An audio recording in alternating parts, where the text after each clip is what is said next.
Yo, what's up? What's up? Y'all already know, man. It's We Locked In. We Locked In. We back.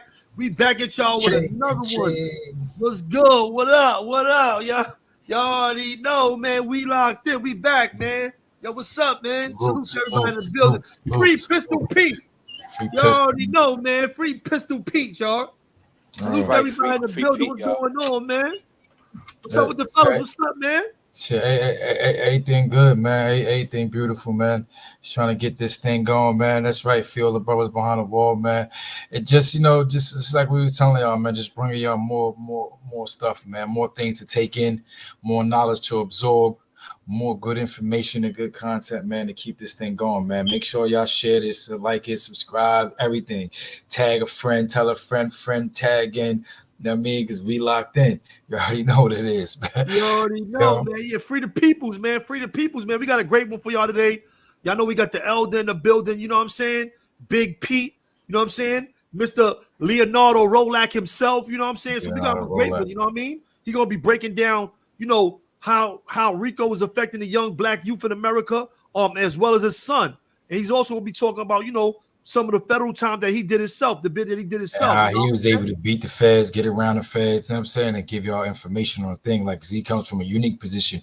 You don't have many people like that. You know what I mean, you see go through trials with him and be getting out. You know what I mean? So that's still standing, and you know what I mean, to stand on what's right and still for the movement and for the people. So yeah, that's a queen beat. That's my bro Snags. That's Snags beat right there. Y'all know what it is. Stop playing, man. Snags Dollar, man. Pause on that. Yo, what's up, man? What's going on? Where Mo at? Yo, Mo, what's up, man? Talk to the peoples, man. Yo, shout it out, everybody, man. Y'all tuned in to We Locked In, man. Y'all already know what it is, man. Glad to have y'all here for another classic one. Like Mikey B just said, man, we got something, man, that's gonna really inform everybody. You know what We Locked In is doing, man. We giving y'all some real high quality stuff.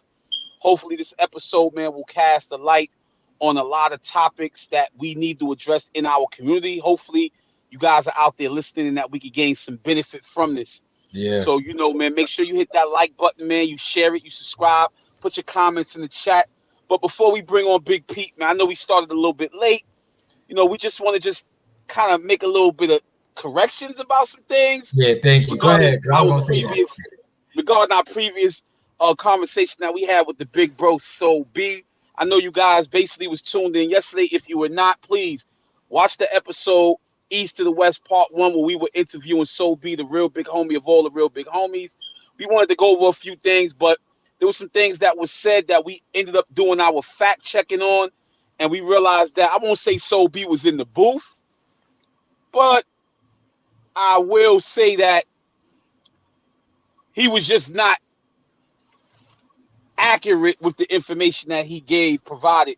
One in particular was that, now again, I'm not questioning who he got his information from, but one of the things that So B has stated was that, one, the Miller gangsters are no longer a active set out west, and we're actually in communications with individuals on the ground out there on the West Coast, and that's not actually true. So the truth is that they're actually still an active group. That's just a fact. But what we're doing is, what we're gonna try to do is get individuals from that set to pull up, so we'll be able to get a lot of to dispute a lot of that. And again, we don't want to come up here and just have information and people saying things and we can't confirm and invalidate it. But we want to come with the facts, and that's what We Locked In is here to do. We here to set the record straight. We're not trying to poke the bear, or like Mikey B said yesterday, we don't want to perpetuate a cycle of self-destructive senselessness, but we do want to get to the bottom of things so that we can bring some clarity, and that this ultimately could help us move forward with a better understanding as to how and why decisions were made in the past, and to help us move forward. But I mean, outside of that, I mean, is anything y'all want to say regarding yesterday's show, or anything we've done over the last week and a half? Yeah, because we was going at it. Them said behind the scenes we was going at it, and straight wars. You heard, bro? It was just it's just so much stuff, but it's just making sure that not only we have the right information, but so many people sacrificed, and it was just people lost their lives, people got time, people lost family members, people got hurt, and behind a lot of things that was going on about a lot A of my, lot of lies. it's just making sure things get clarified, man. And one of the things, even with Millers, found out, oh nah, there still is a Millers out there, and things still in existence. But then when brothers is pulling out and establishing the things, what did they actually do? And some people actually reached out to our counterparts, you know what I'm saying, out west, to to solidify, actually bridge that gap. And this is something that still needs to be done to this day. If you're saying you actually represent something, then don't negate those before you. And this is done on so many levels, from a historical perspective as well. It get done, and we tend to overlook those that came before us. And when you do that, you tend to lose sight of where you're at right now, because usually in the world, though, there's a cycle. History repeats itself.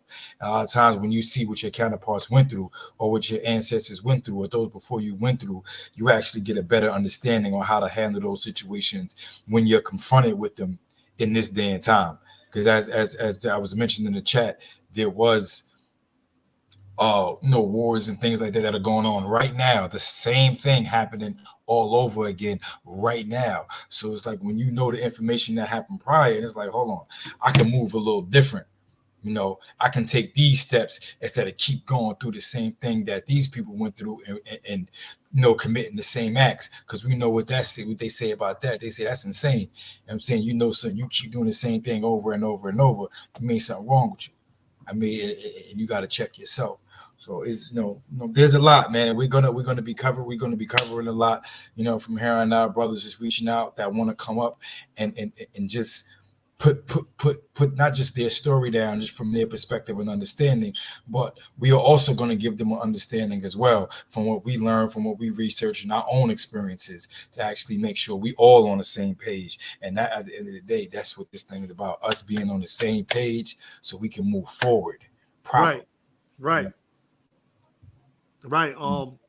Yeah, bro. There's a lot going on, man. We got a lot of good interviews coming up for y'all.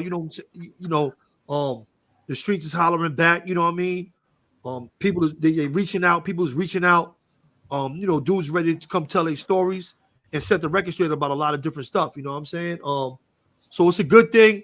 It's a good thing when you get information, when you learning the truth.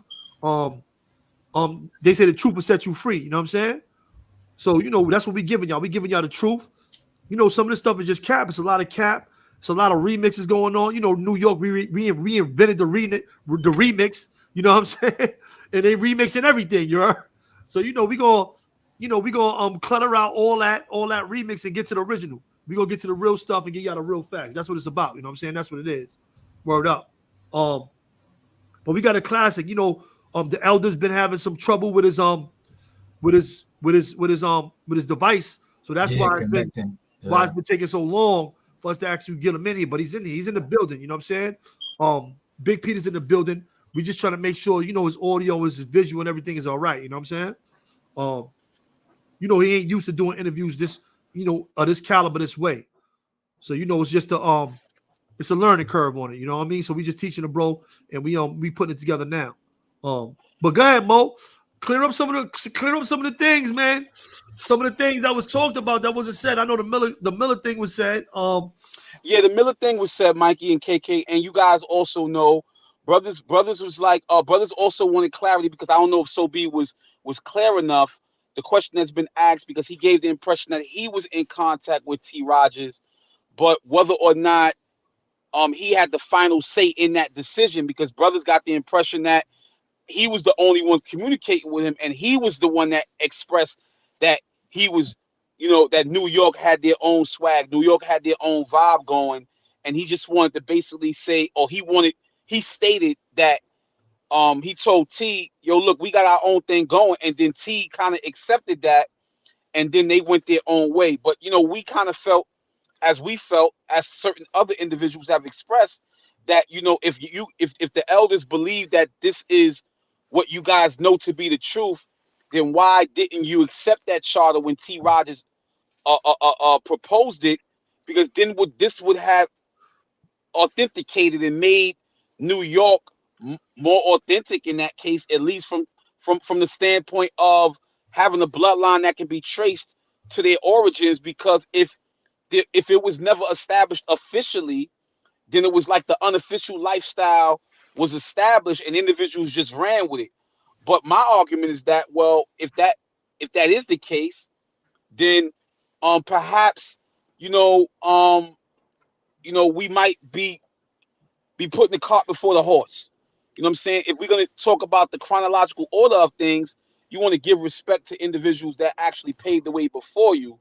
So at the end of the day, I think that it probably would have been in their best interest to accept that charter, to alleviate and to disassociate themselves from anything that they already believe is not right and exact. But again, that's my opinion. We're looking back doing Monday morning quarterback stuff, but the reality is that decisions were made.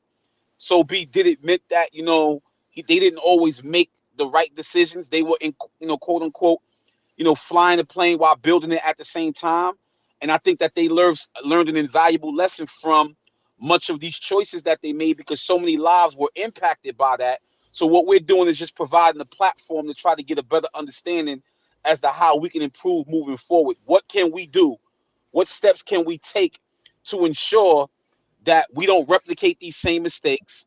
We don't allow for our egos and things of that nature to get the best of us, because we're just ill prepared or too inexperienced to deal with the rising tide of these challenging circumstances. So we got to be very, very much aware of how our predecessors in their respective groups, they took a fall, and we want to be mindful of that and try to improve with time. But I think that the interview was a great interview, and I'm proud that we were able to get him up there. I do think that the elders have a moral obligation to come forward with and speak to some of those choices that they made. So shout out to Sobe, man, for taking the initiative, for being with We Locked In and not being afraid to answer those critical questions, man.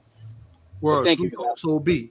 The real big homies of the real big homies. And I just love how he articulated it, man, without because there was a lot of things that took place and without no malice, without, you know what I'm saying, not any of that, man. We was respectful all the way, even though we found that there was some discrepancies or people may have done bad or went out bad or whatever, but we all understanding that's a part of the game, especially the game that a lot of us was involved in, and all of us is just to keep moving forward. I mean, and that's the whole thing, even in the stuff that he said and what he's doing in the community and teaming up with other people, and that's to continue to move forward.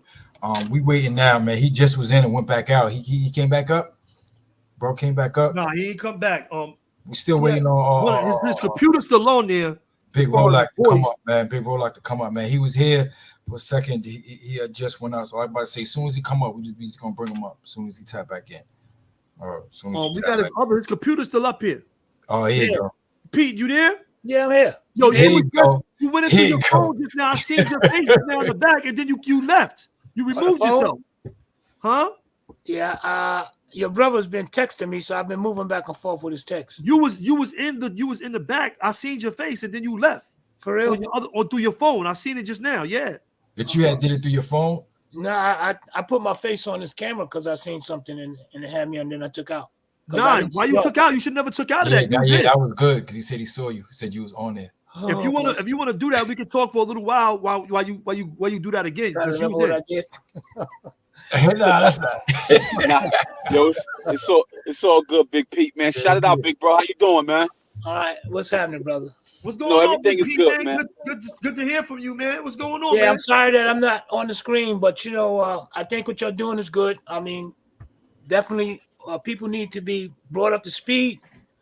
I'm reminded every day how far behind the ball we are. When I'm in court and going to visit brothers in MDC, they got these charges. What they don't realize is that the government is looking at the murders that they can't solve in the state, and they didn't partner it up with the feds, and they giving sometimes only one guy an indictment with a RICO. If they can claim he's part of a gang, they're gonna have that in the indictment. They're gonna have a boilerplate charge of maybe crack or something, which ain't gonna say no date or nothing, and they're gonna concentrate on the murder, And what they're doing with the murders, they're asking for the death penalty, knowing that they ain't gonna get it. But because the kid is a new jack, he's feeling threatened, and he's got lawyers he don't know that's telling him what they're doing, and that they need to think about copping out. It's really some dirty BS going on in the courtroom. Can you give us some background on the RICO itself? All right, so RICO is called racketeering, influence, corrupt, racketeering, corrupt. RICO. All right, racketeering and influence, corrupt organization act. It was created in 1970. Congress had in mind racketeers. That's one of the things when I come in the room and the lawyers are showing me these guys' indictment. When I read it, I said these guys are not racketeers. Racketeers, that term came out in the 1920s. It started during Prohibition. When Prohibition is when they made alcohol illegal. That's when the mob started making crazy money. That's when there's been a lot of fights, a lot of wars, people trying to take over areas. Speakeasy was developed. And what people would do was racketeers is something our culture doesn't do. Maybe the Chinese, maybe some of the Albanians might be doing it now. But basically, racketeers don't have no package or nothing. They just come into your joint. They look for who's getting money. And they come into your joint and they proposition you. And it's about you paying for protection that you didn't know you needed until they made their presence. So the points, that's what I wanted to ask. So the points in the actual charge, right, for RICO, what are the points in there that they supposed to use? All right, so let me put it this way. The language has been, English language is messed up. So they kind of like made some broad allegations, and then they added an amendment adding 25 traditional crimes like selling drugs, robbing somebody, or some fraud. They added all these meager crimes to say that they can qualify as a pattern of racketeering, so that they can implicate it in the charge. You got like a RICO charge. Your gang is normally considered an enterprise. Then from the enterprise, they charge you with conspiracy. This is one of the craziest things. When it happened to me, I've seen that they didn't have a lot on me. So with the RICO, they allow to charge you, say you just got one drug conspiracy. They take it to RICO, they're going to charge you with being an enterprise. Then they're going to charge that enterprise as being in the racketeering conspiracy. Then they might add a pattern of racketeering. They might add an act of racketeering. It could be the conspiracy to sell the drugs. They can hit you with the same thing over and over. You don't have to have a whole lot of activity, a whole lot of evidence. And they taking the murders that they would have to prove in the state and they would lose, and they putting them in the feds where all the guys got to do is say, yeah, he's the one that said he did it. He's the one that told me to do it. He's the one I seen do it. So you're basically saying they're using the conspiracy charge to push into the RICO, to pull them into the RICO charge. Well, yeah, they what they're doing is they really skipping over the conspiracy charge. They're using the activity to qualify it as a RICO. When RICO, they say, well, a gang is organized crime. Yeah. My question is, RICO is aimed at a specific organized crime. When I got busted with Nicky Barnes in 1976, we was considered one of the biggest mobs on the East Coast, probably the country. They didn't use RICO. All we had was murders and selling drugs. All right, coach. So that was because you said, because I remember some of your history, you said they charged you 3 times, or you had 3 trials. Yeah, I mean, on my last case, I got charged three times for the same conduct. So your first actual charge, walk us through that, like the first actual charge. You said you was back, then with Nicky Barnes. My last RICO, my first and last RICO charge was in 1988. Yeah. Before that, I just got busted on conspiracy. Before that, only dudes used to get busted on large conspiracies. So you beat that? Huh? You beat the RICO charge? I overturned it, but I kept going to trial. I did. It's hard when you overturn a case and you come back, you go back to trial. Right. And they're not necessarily trying to let you go. So you could go through the ringer 2 times. I could have copped out. I did. So you blew trial? Excuse me? Yeah, I blew trial. So how much time? How much time they gave you? The first time I got 50 years. They gave you 50 years? Yeah.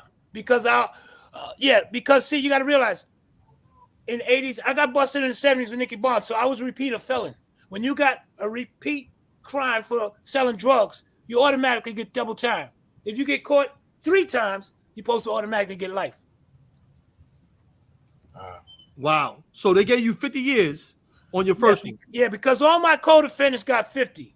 But because I was the only repeat offender, I mean, all my I got 2 50-year sentences. But I don't want to make this complicated. Except for one. 2. One got double life. All right. There's going to be coming out with something about him in a minute. But I wound up getting 2 50-year sentences. That's what I meant to say. So the first charge you had got locked up with Nicky Barnes on the RICO thing. That's the case you had originally. When I got locked up with Nicky Barnes, it was just conspiracy. They wasn't using RICO then. Just conspiracy. They was only using it on the white boys. Excuse my language. But they was only using it on the dudes that they could really charge with racketeering. That's people that make you pay for protection. That's people pay they're extorting. That's people that's using what they call usury, when you're fooling around with their gambling rackets, and then you owe, and they lend you money at real high interest rates. So, racketeering involves, listen, just imagine, Congress got together to stop racketeering because racketeering was such a high level that they was really shaking the foundation of business in this country. Just imagine the mob controlling the truckers union for the whole United States. Shit. And they can cause a strike. And just imagine them trying to put up Yankee Stadium. They say, hey, look, this costs $600 million. They come there, you ain't gonna build this joint unless you give us 20% of this contract. It was so much going on behind the scenes. Wherever they seen money, they was going and stepping to people. If you ever look at Get Gotti, it's one of the most popular Netflix docu-series that came out in the last couple of months. You're going to see Paul Castellano walking down 7th Avenue, and he's going to see a garbage truck go by. He don't recognize the name. The name Mitchell. And he says, yo, who's that? We got to get that. There's nobody going around in their territory that's not paying. We don't do that. So they're aiming RICO at kids. Them dudes control Vegas. They was controlling the trash. They control the gas station. They get money. Listen, at one time, Peter Gotti was charged with part of the Windows thing, where every window was being fixed in the project. They get money off of that. They was on another level. No. So that's what I'm saying. No, go ahead. So you went with 50. How much time did you do on that 50 before you gave it back, right? I was back in court in 3 years. I was back in court in 3 years. I was back on trial in 3. I got hit. At that time, they went crazy on me. They made up another conspiracy. That time, I got like 152 years. Damn. I went off on the judge. He over-sentenced me. I had to come out. I got sentenced 4 times. I've been to trial 3 times. Wow. Damn. So you gave back the 50. You came back in 3 years, and you got it totally dismissed. Did they give you a lower sentence? How did that go? I got everything. I got my sentence and my conviction overturned and my sentence vacated, and I went back to trial. But they added more charges. So you went back to trial. What happened? You beat it? No, I didn't beat it. You didn't beat it? What happened? That's when I told you I got the 152 years. Oh, you got 152 years? Yeah, but the judge was mad because of what I said to him. He got mad. He went overboard. I wound up coming back about 2 weeks later and got sentenced in the correct fashion, where they had to give me 150 years, but 3 50-year sentences had to be running concurrent. So you got 50 years again? Right. Only thing when you got 3 50 years running concurrent, it's hard to get out of because you got one issue with one conspiracy. You get that over, you still got the other 2 hanging on you. When they lump up sentences on you like that, it's very hard to get out. All right. So what happened? So you didn't do the 150 years. So what happened? How did that go? What happened after that? One thing I learned. Nobody could tell me what my future is going to be. I'm a little bit different. I'm not one of them guys that go in the back room. We're going to get you 20 years. We're going to give you life. You better tell us now. Nobody can talk to me like that. So the bottom line is that when the judge told me how much time I had, that didn't mean nothing to me. I walked out laughing because I don't give people that kind of power. I seen a dude on YouTube the other day was supposed to be a gang member, and the judge was telling me he's giving him life, and the dude started crying and begging him, and all. I said, "Damn, man, well, you know what is happening? Why are you giving him that kind of power? You know how many people I seen come home that had life? Right. I'm pretty sure you know guys that had life came home. Right. I mean, look, what I want people to understand is that they're always going to be doing something different, and whenever they start doing something new, they're always abusing it. It might take a minute to get it straight. Figure it out. Yeah. But you know, I mean, when they started giving 848, they started out giving one white guy 848. They might have given 2 other. The next 130 motherfuckers was black or Spanish. And then people don't find out tonight. Now they're giving dudes 848 charges between. They started in 73. Herbie Sparrow was the first one. Nicky Barnes and them started coming 76. Then a whole bunch of people came in between that. But up until like 1986, we didn't find out that the RICO that the 848 was being served improperly. Everybody thought that it was life without the possibility of parole. In the 1986 Drug Abuse Act, that's the first time you see them amending the 848 indictment to put that terminology in there. All right, so for people that's listening, so they can understand, you can let them know what 848 actually is, because sometimes people are not familiar with the terminology. Okay. So the 848 is a abbreviation for 21 USC 848, which is drug statute, which is dealing with the kingpin statute. Kingpin statute, yeah. You know, the kingpin statute in the RICO is only supposed to be able to deal with the elite. Right now, they're busting kids in the project that don't even have a car, that's drinking lean all day, taking Percocet, smoking and all this stuff, and they ain't got no money, and they giving them the RICO. Yeah. Just because it's a gang and there's a murder or attempt murder or shooting. Wow. And it's crazy you said that, because I definitely used to feel, I used to feel that way, but still do feel that way. When I was seeing that charge and hearing people like, how the hell they give him RICO, or how, you know what I'm saying, how did this happen? They weren't really doing anything, you know. They had a little crew probably just on the block doing stuff. May have had 1 or 2 guys hustling. The rest of the guys are just, they just hanging out, and they'll just trap all of them in it, put him in a conspiracy, and then the next thing this guy is the RICO, and I was always wanted to understand, and I never really focused or zoned in on it because I was fighting my own particular charges. Right. When you look how long did it take for you to give back the 150 years? Yeah. Well, let's put it this way: it took me 26 years to get out. 26 years after that, you took from what? I did 26 years straight, 26 years, and I eventually worked my way out. 26 years you did? Yeah. Yeah. So from what years? What year you went in? I really got arrested in 87. I got sentenced in 88, and I came home I got paroled in 2014. Wow. Missed the whole 90s, right? Yeah. Whoa. It's crazy. What it got me thinking about is Pete is Pistol, where he was actually going through, like him being born and you actually going through that. And it's just the cycle. Yeah, it is a cycle that we got to break. That I was actually thinking about. Now it's crazy. I could do my bid. I could do my bid standing on my head. I wasn't an angel. I knew what I was facing. I knew what I did. Even though they never catch you for what you do. Bottom line is that at the end of my bid, if I had any regrets when I looked in the mirror, was the fact that I had kids that I didn't try to protect. Wait a minute. So did you see in the feds? Did you bump into your son in the feds? No, my son is in the Supermax. Oh, yeah, he in the Supermax. You're right. I go out there like every other month in Colorado. Wow. Oh, they let you see him and everything? Yeah, it took me some years. Like, they didn't let me ride him for 14 years. And it wasn't until 2017 that I started being able to see him.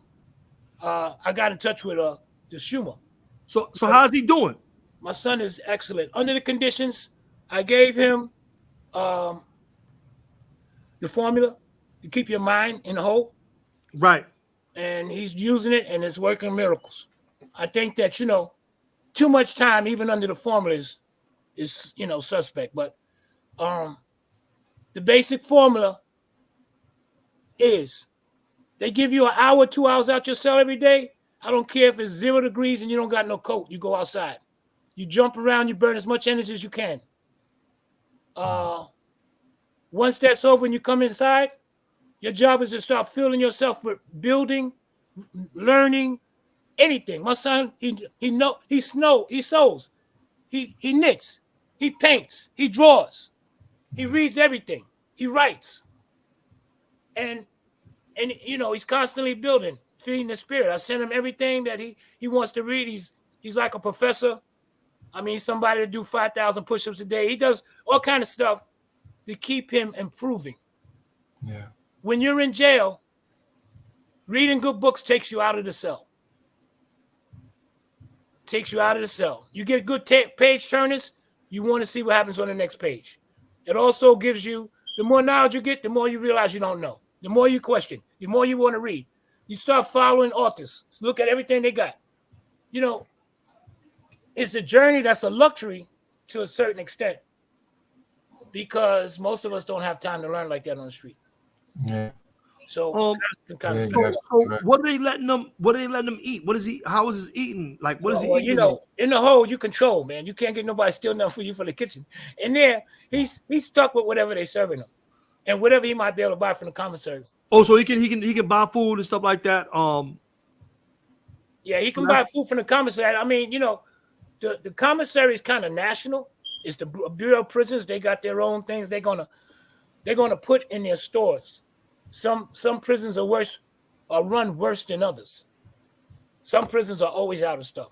And maybe, the administration might tell them, don't let these guys stock themselves up. Because, we gotta go through all of this stuff. And when they got to transfer them, they don't want to be taking $200 worth of commissary, stuff like that. So I think they do a lot of things on purpose. Right. So back to what was happening. So you was fighting this thing. You had 152 years, and you was going through the process of fighting. And finally, after 26 years, you get overturned. How did that look? What issues did you actually raise to come at them with? To get out of that? I understand that my crimes was from 83. Yeah. I got arrested in 87. Just imagine you can get arrested in 87, 4 years later for something that they can't really prove happened because there was nobody that got busted. There was no arrest. It's only a nigga on the stand telling a story. I don't know how many guys come in the library and say, I didn't know they could arrest me or convict me for something. I didn't even have it. Listen. Feds is like vicious, man. They so slimy when you get in there. It's so hard to beat. The conspiracy is one of the worst crimes, and the evidence that they can't use in the state, they could use in the feds. That's why they're moving all the murders over there. In the state, you got a good lawyer, he gonna kick ass. But you got to watch out with borough. Like a borough like Manhattan, the prosecutors got a way of picking, and they got a way. Everybody gets these amount of people they could strike off. And in Manhattan, they got so many like solid white areas, and they kind of pick from them. And then we help because the average person in our hood, nobody wants to do jury duty. So we go there and claim, well, my father's been arrested, my brother's been beat up, this, that, and I don't think I could be fair. And you try to get out. So I try to tell people voting is not as strong as jury duty if you want to affect our neighborhood. Voting is very good in your own community. You worried about who's going to be president. I don't know how many times you're going to see that they do what they want to do when it comes to president. Yo, but people like us, they give us our voting rights back, but they ain't giving us that jury duty back, you heard? Yeah, well, you know what? I think that you should go because I think all of that's changing. But you got to remember automatically, like people like my mother, my family members that got a person that's incarcerated, they throw them off juries anyway. Oh, what? Yeah, that's what I'm saying. That's why we all got to go. See, they only got so many strikes. In the Bronx, it's too many black and brown Spanish people in there. Like, they can't throw them all off. Yeah. In the Bronx, they are losing the murder trials. Right. All they got to do is show the police is lying and argue. It got to be beyond a reasonable doubt. If that motherfucker's lying, it ain't beyond reasonable doubt. And they getting their ass kicked in the Bronx. So they moving all of them gangs in the Bronx that got murders. They moving them to the Southern District of New York, where they're gonna have a problem. And I'm gonna tell you something. If you had a lawyer that's been beating you all these Bronx state cases, he's gonna be a fish out of water if he doesn't have experience in the federal court. All right, so you started going into that. What was the issues? What was the issues you said you All right, the issues that got me out, I was fortunate because I'm a parolee. Yeah. Was a parolee. I had a partner that was down in Leavenworth, Kansas. And he had some white boy friends down there that told him about a guy that was head of the parole commission who just retired. Yeah. The head of the whole United States parole, and they said that he likes helping people.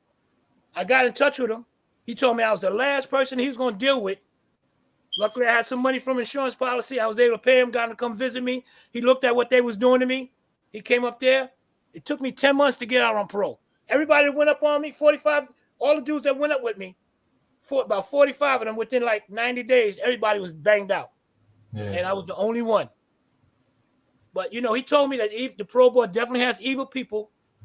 And, you know, he was able to get me navigated till I got to the right piece. I mean, the prison was shocked. As soon as I came home, I'm in the halfway house. They called me down to see a parole officer who I normally don't see till I'm supposed to get out the parole. And agents came in there screaming, saying they don't know how I got out. Or they catch me talking to anybody. Blah, blah, blah. They tried to punk me. And I told them, you might as well lock me up right now because everybody I know is the motherfuckers I'm in the last 25 years in jail. And everybody in my neighborhood gets arrested. And I'm not going around to be asking people if they got a felony. So get that shit out your mind. And my PO said, no, Rollick is right. He's right. As long as he's not messing with nobody's doing something, these guys help each other. And, you know, that's basically. So what I did and what I touched, what I want dudes to know, when you come in, you got to always keep something in court. If they find out you don't have nothing in court, they make you send your legal work home. When you send your legal work home, you can't fight no more. So by me learning and fighting on myself, I wound up getting a whole lot of dudes out. Now, it wasn't like I was overturning cases, but what guys got to pay attention to inside is that they're constantly making amendments. And every once in a while, the Supreme Court will say that a law can't be used this way. So the courts will be calling people back. Some guys are so busy in there grabbing ass and getting high, they're not even paying attention. Some guys go in there and really believe they're going to be in it for the rest of their life. And they so caught up on their what they call apathy. You know, I used to be with Matula Shakur, and we used to be talking to dudes about having apathy. Apathy is having a sense where you don't believe nothing's going to happen. You're lost of hope. And that's one thing they try to do. You know, prison is not designed for you to think about coming out and do a whole lot there. You got these steel walls. You got this consistent shit with these bars. You got a whole bunch of crazy niggas screaming loud and all that. You got dirty cops. So it's a lot of frustration and ignorance around there. And you got to find a way to create like a sanctuary for yourself. That's why getting away and reading can get you away from that nonsense. You got to work out. Workout leaves a lot of stress. Workout also helps you last a little longer if you get fucked up in there. Your ass can take it. I understand. It creates armor for you. No, you know, it's great. I was just thinking about it as well. What motivated you though? No, you could share too about just the program that you actually started. What motivated you to start it? The program? Yeah. That I'm in now? Yes.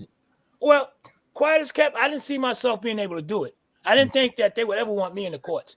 But I happened to be close to a friend. He was a young guy when I was out there, and he became a very high-powered attorney. He never left Harlem. He got money to move to Honolulu. He never left Harlem. And people don't know who's walking around amongst them. Yeah. He's a very powerful attorney. His name is Anthony RICO. And there's a million guys walking around in the Bronx and Harlem that then beat murders and other cases got great crazy sentencing agreements, you know, because he works with them in the beginning. They know he's a tough attorney. And he usually, whenever you got a good lawyer in the beginning of your case, you got a chance of them getting the prosecutor to just be happy to get a conviction and get you out the way. Yeah. So the actual program you said you met. Okay. The actual program that I'm with, you know, I mean, I took something called Credible Messages Program, which is created by some people out of DC. But he actually has me doing. I'm working what they call the Criminal Justice Act, which is an act created by the federal government designed to allow private attorneys to join into the federal court system. So instead of you getting a public defender, which is not really a bad source. You're going to get an attorney that actually has his own practice, and he's going to join in this wheel to be allowed to be representing guys that can't afford attorneys. 99% of the guys don't have money for attorneys when they're coming in. So this is like for federal cases, you might like come. It's like an 18B.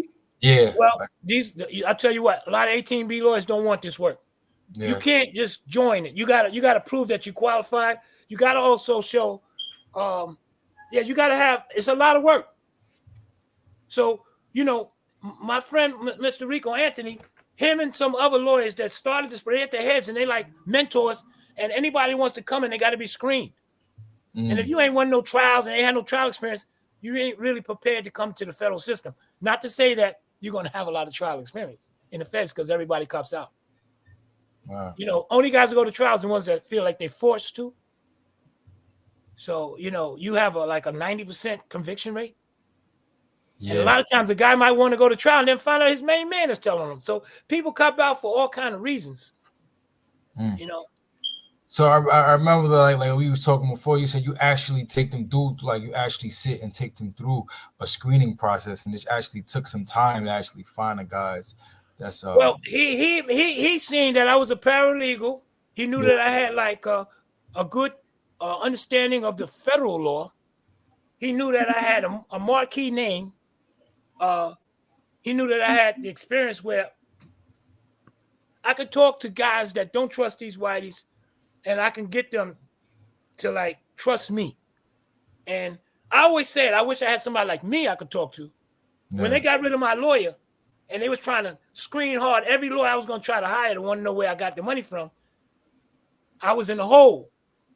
And for like a year, I was in the hole, and I realized how isolated it can make you feel. And the isolation doesn't allow you to prepare for trial. It doesn't allow you to get somebody you trust to try to figure out what you're doing, trying to organize a plan. So I fulfill a spot that makes a lot of people that are locked up in the feds. I get them because, your boys don't want to come by. Ain't nobody can come visit you. People are scared. So it's a lot of things you can't do. When guys want to get witnesses, some of these lawyers will bring people that look like police that'll be investigators to the projects. And then nobody won't want to talk to them. I go to projects by myself, and I can go talk to people. And I see that, and just just for the record, man, a lot of people don't really understand because you've dealt with countless people, man, and connected to so many people, man. And I still be amazed at it because I'm one of those like I respect OGs, man. Respect those who came before, who taught and put, because I learned a lot. You have mentioned Shakur, Dr. Mutulu Shakur. You can explain to the people who your relationship with Mutulu Shakur, who he is. Mutulu, I mean, we're around the same age, but I was a street dude. What a lot of people don't know is that most of our revolutionaries, they college kids.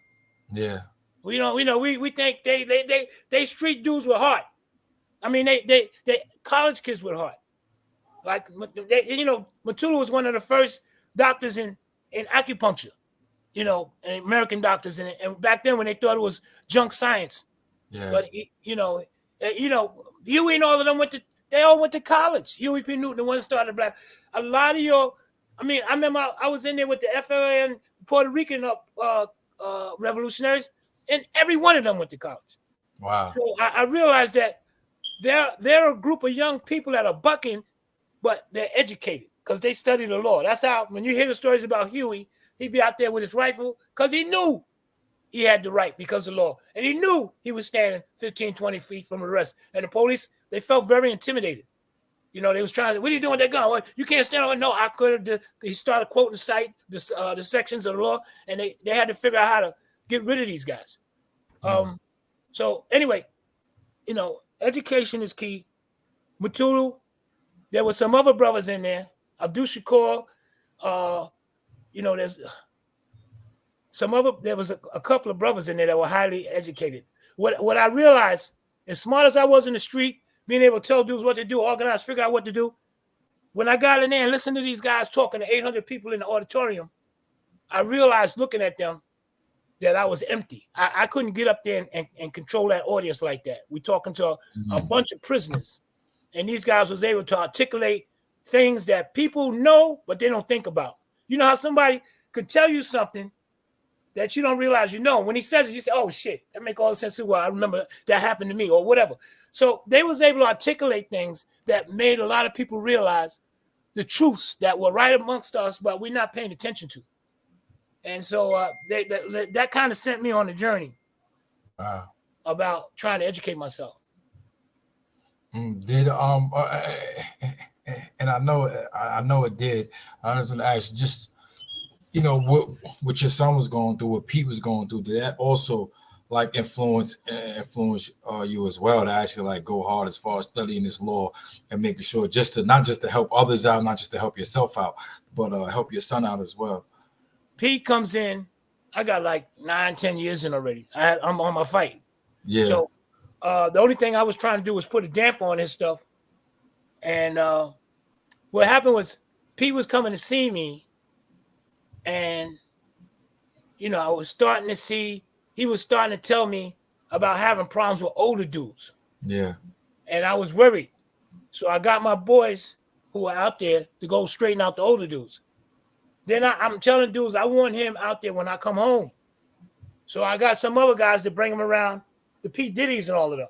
Yeah. Trying to get him out the street. He had some people around him, I guess like Lord Tariq and them, and some girls that could sing, that I wanted him to get into the music business. Yeah. But he had a couple of problems that happened right away, and then all of a sudden he couldn't come see me no more. You know, most young guys that are getting paid in a way like older dudes get paid, you always got predators. Predators always looking for who they think is weak. And a lot of times they'll go after a young dude because he's young. They figure he's inexperienced. And they just, you know, be barking up the wrong tree sometimes. Wow. No. I love that, man. I love that. One of the things, though, just get back to the actual program so we can educate the brothers a little more on the actual effects and what they're doing in the systems and the need for this program, the need for the program. I need to be able to do more podcasts because it's not just about voting, which, you know, in one aspect you could talk about, you know, somebody going to jury duty. But when I started looking at the rules, I realized even if I was to try to convince people to do jury duty, the rules are designed to weed out poor people. A guy could work for the sanitation for Metro or something like that. If he goes to jury duty, he's going to get his whole check, and he's going to sit up there like he's on vacation. A person that's working at McDonald's and getting minimum wage, the money that they give you in court don't amount to minimum wage. Listen, state court is something like $40. Feds is $50 a day. Who the hell's going to skip the work if they can get 80 or 90 or more from their minimum wage? That's another incentive for somebody not to want to be sitting up in there. Yeah. So it's a racial construct inside the law that maybe our senators, and they need to know that the poor people need to get a decent wage pay so they can serve their civic duty. They don't have a lot of us in there. Yeah. And maybe some of them don't realize, but I know when they realize what they're getting paid, they don't want to be trapped off in there. Sometimes a trial could be 3 weeks, a month, or more. I was on a trial, it was 4 months. So, you know, the structure of us doing jury duty is designed to make us not want to be there. And then on top of it, the prosecutor is going to try to strike anybody that looks like that you can relate to somebody being arrested. Wow. You know, listen, you know what they don't talk about? What's that? Police station. If the police station's on the borderline, when they go in a white neighborhood, they do not have a quota. When they come in our neighborhood, they have a quota. Yeah. If they don't reach their quota by the end of the month, them police be talking about you don't want to be a police at the end of the month and meet your quota of arrests. They don't have that quota in the white neighborhood. Nobody talks about that. The police be saying, black and Spanish police be saying, man, he said he came out there with his boss. His boss said, see them guys over there in that stoop? He said, yeah. He said, I want you to go over there and arrest somebody. He said, they ain't do nothing. He said, go over there and arrest somebody. This shit is on video.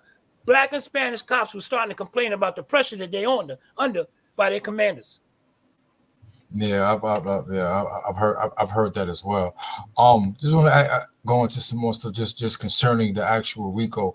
What are the steps now being taken, though, to just to challenge the actual that statute? All right. So just recently, I was on a case. Well, let me put it this way. Just recently, a guy's father got me to look at a case. Yeah. In the case, this kid goes to trial. He's forced to trial because they're trying to jam him up on a murder and they ain't trying to give him nothing. And they started him off on the death penalty. I mean, he ain't do nothing. Bottom line is that what woke me up to thinking about the racketeering more was in the judge's jury instruction. She told the jury, I want you to take the word racketeering and completely ignore that word and its meaning and its everyday meaning in English and just follow my instructions. In the following instructions, she never said nothing else about racketeering. Then she goes to describe the conspiracy to murder, the drugs. And I'm saying now, once you did that, you made this a regular charge. This is not racketeering no more. You didn't tell them what it was. That made me realize that they kind of know what they're doing. They don't want nobody asking questions about it. But racketeering, like I said, is a specific type of organized crime. And because the rich white boys in Wall Street been arguing, yo, that was designed for mobsters. We not no mobsters. But, they kind of jamming them up anyway because you technically don't have to be a mobster if you're around millions of dollars and you're committing fraud and stealing money out of trust funds, whatever they're doing. So I'm not worried about their argument. But I say the kids on the street, I know for a fact when Congress got together because they was worrying about the millions or billions of dollars being threatened, they wasn't thinking about nobody in the projects. Yeah, it wasn't thinking about no little kids on the corner, one or two people trying to sling some drugs, whatever. Now, and when you look at what they're arguing, the congressmen are saying that this is designed to stop criminals from infiltrating business, man. It was infiltration of business. They say it's like thuggery on the lines of infiltrating business. Yeah, because even when I look it up, it goes into the meaning of using a business, you having a business to actually fund. You can use it. You can butch it off. You know, they come in there all kind of ways. And you know what? All of them other crimes, the fraud, the kidnapping, the extortion, the selling of drugs, they usually in there. And the way I read it is that money is used to get into business, to further their interest in business. They've been trying to stop them from taking over business. See, these guys, somebody building Yankee Stadium, they came out, whatever they was building, all of them major things that you think, look, see, the white boys can do stuff that we can't do. They live in the neighborhoods. They right there. Their friends are working them kind of jobs. Our friends maybe sweeping them. We don't have a lot of high-level people working for the city and these big businesses in our neighborhood. We don't come up like that.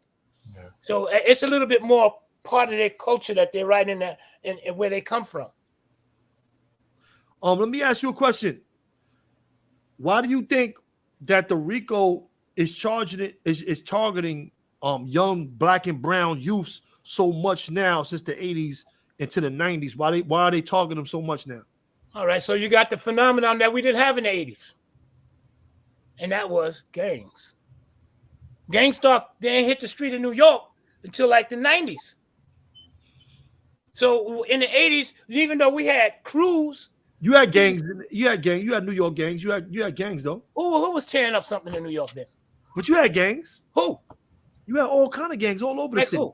Jolly Stompers? What is that? Come on, man. I'm not talking. All kind of gangs. Young Guns. Let me tell you something. You had all kind of gangs, bros. I went away in this. All right, hold up, youngin. I went away in the 70s.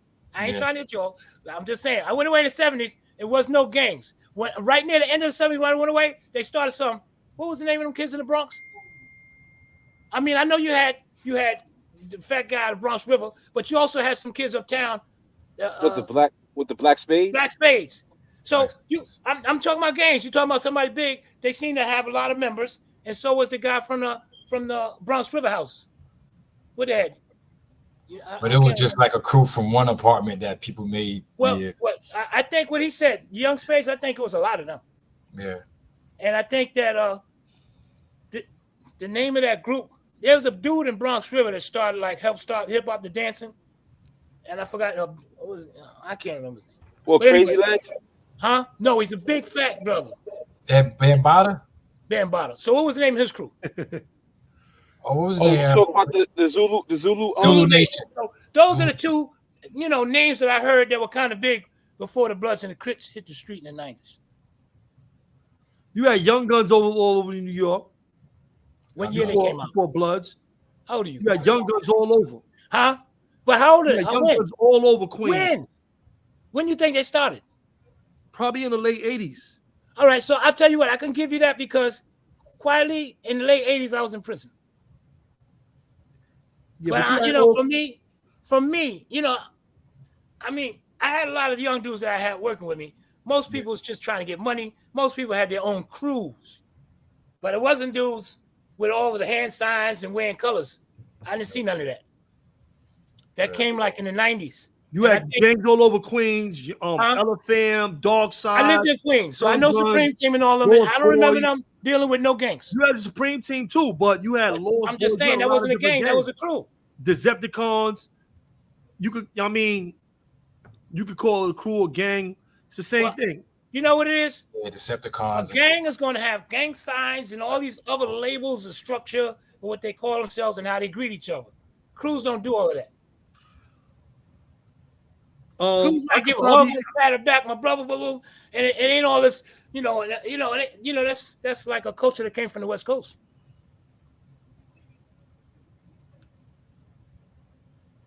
At least that's what I seen. Yeah. So back to the we got Moshe just pulled up. Moshe, you got any questions for the bro man? I know you was bro was in the masjid. Good looking on set of the super chat, Reg. Nah, good looking. Oh yeah, last time we was together, nice out. Oh, he must have. Oh, he's talking about my son. Okay. Yeah. All right. Yeah, I see a lot of brothers that give him a shout out because they was with him in these two buildings. The other one is closed. Yeah. So I see. Yeah, you was going into the specifics though of the equal, but now the need for it is just like he understand it. But he just asked him how was it affecting, the black and brown communities, and now we're seeing the actual need for it. But what else was being done? Because you say you started doing this, so they're actually attacking that statute now. The program that I don't know about they, because a lot of people think that I don't have an argument. Yeah, I come from the side of the fence where you got to make a way when you don't see one. Yeah, and just like they started out with the 848, they was abusing it. Later on, they found out that they was giving guys with life, but they couldn't really give them technically life without parole. So eventually, they found out there was a hole in it. Then they started giving guys these guideline sentences, 100 to 1. Guys was getting life for having 50 grams of crack, all this dumb shit. And then eventually, it came to light that it was being abused, and they had to kind of reverse it back. I see the same thing happening for the RICO, because now the RICO is their main package that they use in the arrest dues. And like I said, I see guys coming in the building 9-10 months pre-trial with a RICO indictment, and they ain't got no co-defendants. Wow. So, they to me, they're abusing it. When you think they're going to bring in racketeering, organized crime, where's the next 9-10 motherfuckers? Excuse my language. Yeah. And they charging all of them with they're asking for the death penalty, and they signing these lawyers, and they know they're not going to get it. It ain't no heinous crime. A dude just got shot. That's it. Big P. Yes, sir. I apologize. I was in the mosque offering my prayer, so I missed out a significant percentage of it. But please forgive me, my brother. I wanted to, and maybe this question was asked. Please forgive me if it was, but I wanted to know what is your theory as to why you believe the government utilizes RICO to target primarily individuals from black and brown communities across America? Well, if you're going to buy the story about being a RICO, it makes them easier for them to arrest you, and it makes them easier for them to convict you more than once. So, everybody's saying, well, it's organized crime, so, that's RICO. And that's not true. All right, so could you tell us the difference between these street gangs and organized crime? Okay. Organized crime. Who was they going after? Guys that were mob bosses. Guys that were into extortion, hijacking, people paying for protection. Yeah, I just looked at securities violations. Yeah, but they added all of that, security violations. Gambling. But yeah. Your traditional mobster, Yeah. all they did was press and take. They're predators. And you know what? If you want to get an idea what RICO is, look at on Roku. They got a series called The Tulsa King. And the guy that's playing it is Rocky, Sylvester Stallone. And he comes home from doing 25 years in the feds. Mob don't want him working in New York. And they tell him to go to Tulsa. He's saying, y'all abandoning me. You're banishing me. They said, go out there. Trust me, there's nobody out there. He goes out there, and you're going to see what a racketeer does.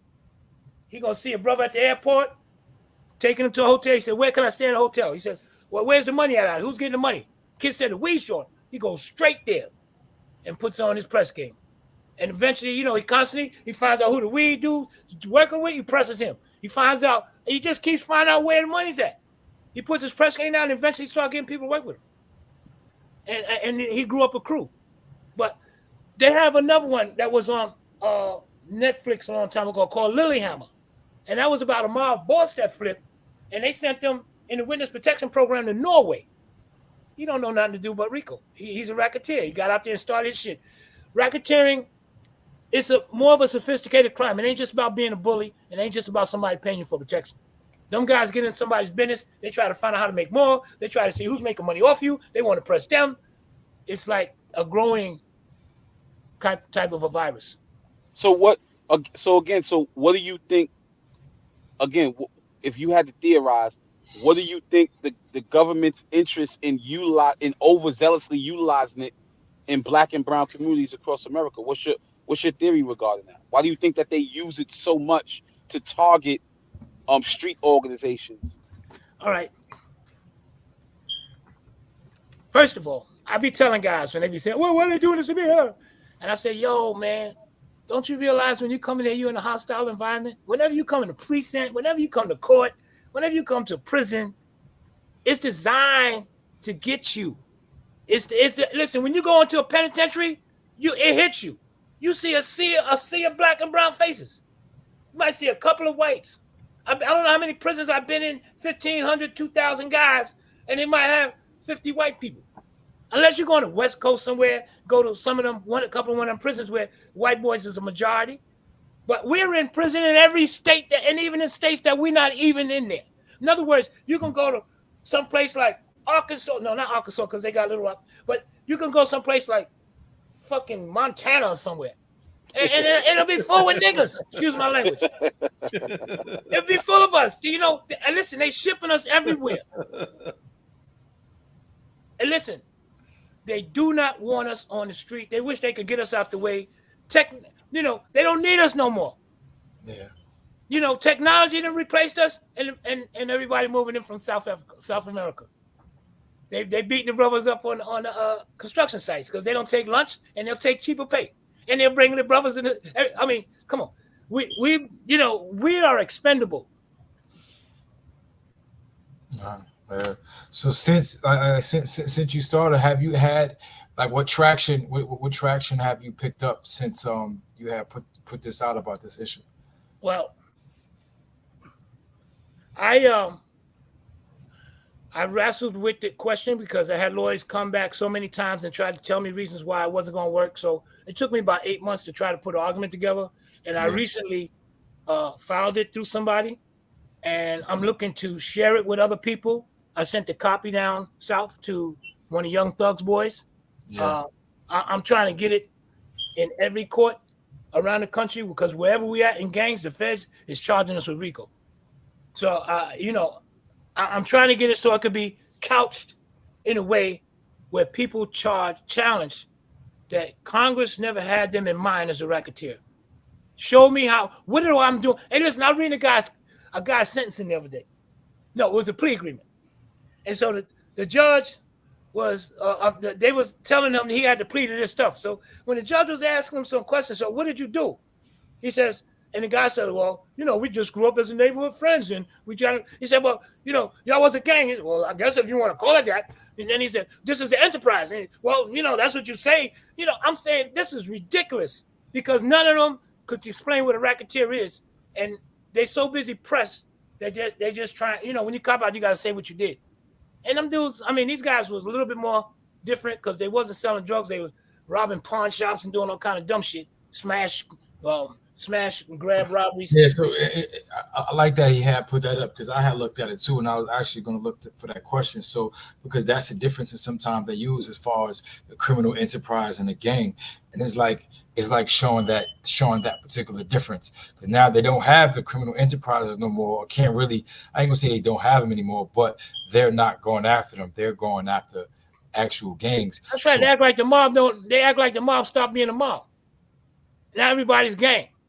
Now everybody's so yeah, and so it would be like defining a line. What would you say is the definition or defining that though? Well, I can say this: the difference between say, a criminal enterprise and then a gang.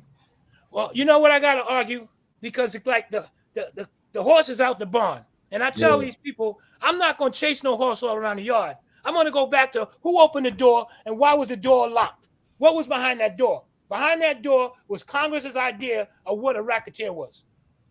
And now, over the last 30 years, they're trying to broaden it without Congress amending it. I've seen Congress never amended the term. And then no Supreme Court decision never tried to expand the definition. They doing it themselves.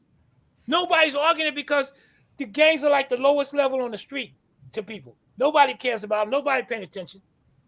I don't know how many times I go to sentencing and it might be just a guy's pregnant girl in there, her mother, and hardly nobody else. A couple of times I've seen a bunch of guys in the court for a guy, and half of them was on the screen as being gang members.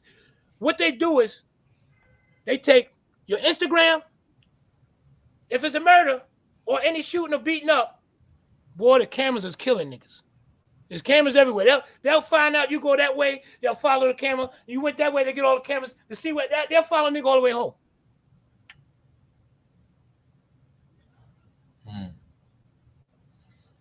Yeah, that's a fact. That's a fact, Jack. Yo, man, if you don't know what you're doing in the street, you don't need to be doing nothing. A lot of these cases is solved with the cameras now. Yes, cameras and Instagram. New York City, that whole thing is cameraed out. Even till rings, they're using all of that technology to solve crimes nowadays. You familiar with cameras? And you got to watch yourself on all the elevators. Very clear. Elevators. When there's gunshots, the towers go off. They go to the cameras, see which way nigga ran. Boom. They'll follow dude. I seen them follow dude from Queens all the way back to the Bronx.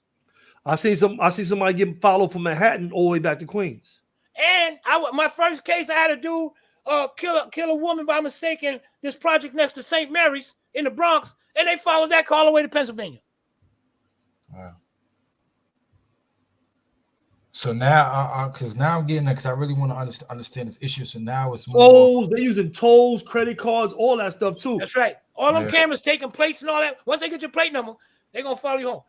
But like I said, Instagram, everybody's holding up stuff. They're holding money. They're doing all of that. They say, well, look at this guy. He says he's not a gang. He's a gang. Look at this. I think that was done in that Chef G case too. I think they showed that on the news that a lot of the cameras was used to go to see where the car went and where all these different things was going on. They're using cameras. I mean, if you picking that, that line of business, the criminal line of business in New York City, man, you might as well put the cuffs on. You might as well put the cuffs on yourself. That's right. Hey, yo, they coming. I say, if you want to be a smart criminal, you need to be sitting down in the courtroom, trying to sit in the many trials. You learn so much at trials, all the new technology, everything they're doing. You need to pay attention. Dudes don't go nowhere near that courtroom. Dudes need to get a job. They need to. That's true. They need to leave that whole line alone. That's true. They need to go get a job because for more reasons than one. With that in New York, you're going to jail, bro. You're going for more reasons than one. You're right. They're not playing fair. They're coming up with adding more stuff to the law that don't need to be there. And that was one of the questions that I want to get into because we're just understanding this particular thing with the that you're attacking, that you're going at. And it's mainly the expansion of RICO without there being no amendment, no anything, no nothing being passed. They're just adding on to it. So basically, they're just freestyling. That's I mean, right. whatever they can deem, And what the whatever cameras they don't deem see, RICO, they just gonna throw it in there. You got an what extra the charge. cameras don't see, your homie's gonna tell. And that's the other thing. And Your let friend, you know, and check your it out. friend is gonna tell. In the 90s, I'm in the pen. Young dudes was coming in. And all these guys, these young niggas, they weak niggas. I said, yo, man, you can't say that. I said, man, the gun they holding to their head is not the gun they was holding to our head in the 80s. You know, we used to be facing 15, 20 years. The young kids started coming in with life, and they wasn't getting no money. So a lot of people was flipping. But I tell them, look at the mob. They all telling on each other. It's nobody. There's only a certain type of man that's going to excuse himself and deal with the consequences as they come. Yeah. Everybody's trying to get out of that shit because they giving dudes life. And a lot of guys believe when they tell you life, you're going to be in there for life. I seen dudes get life coming in, believe they's going to be in there for life and win and got somebody send them some drugs and go OD in the hole and kill themselves. It's, you know, you can't let people take, you know, control your mind. Once they got you, you got to try to see yourself out, see a possibility. If you don't stay positive, you might turn into a homosexual or anything else. There's all kind of crazy stuff that happens in there for weak minds. I think even with that, even with how let me ask you this, even with how a lot of these different gangs have been targeted for the RICO, targeted for state conspiracies, federal conspiracies, why is that not lessening the people that are joining to these gangs? Why are the kids still joining these gangs when they seeing in the same gangs they're joining that these dudes is going to prison? You know, in some gangs, I done seen they get RICO'd every year or two for the last, like, you know, for the last 8 years, they've been getting a RICO like every 2 years for the same gang. Like, why are they still joining? Why is nobody leaving? Like, can y'all on the brothers on this panel speak to that? You want them to speak to it? Nah, you don't want you to speak first. Okay, all right. So let me talk. All right, no problem. Come on, bro. All right. So you got to realize that we're caught up in a different world right now. You got guys that are caught up in wanting to be somebody. So you got the Instagram, everybody's on that. You got everybody. What I find out, most of these kids want to be shooters.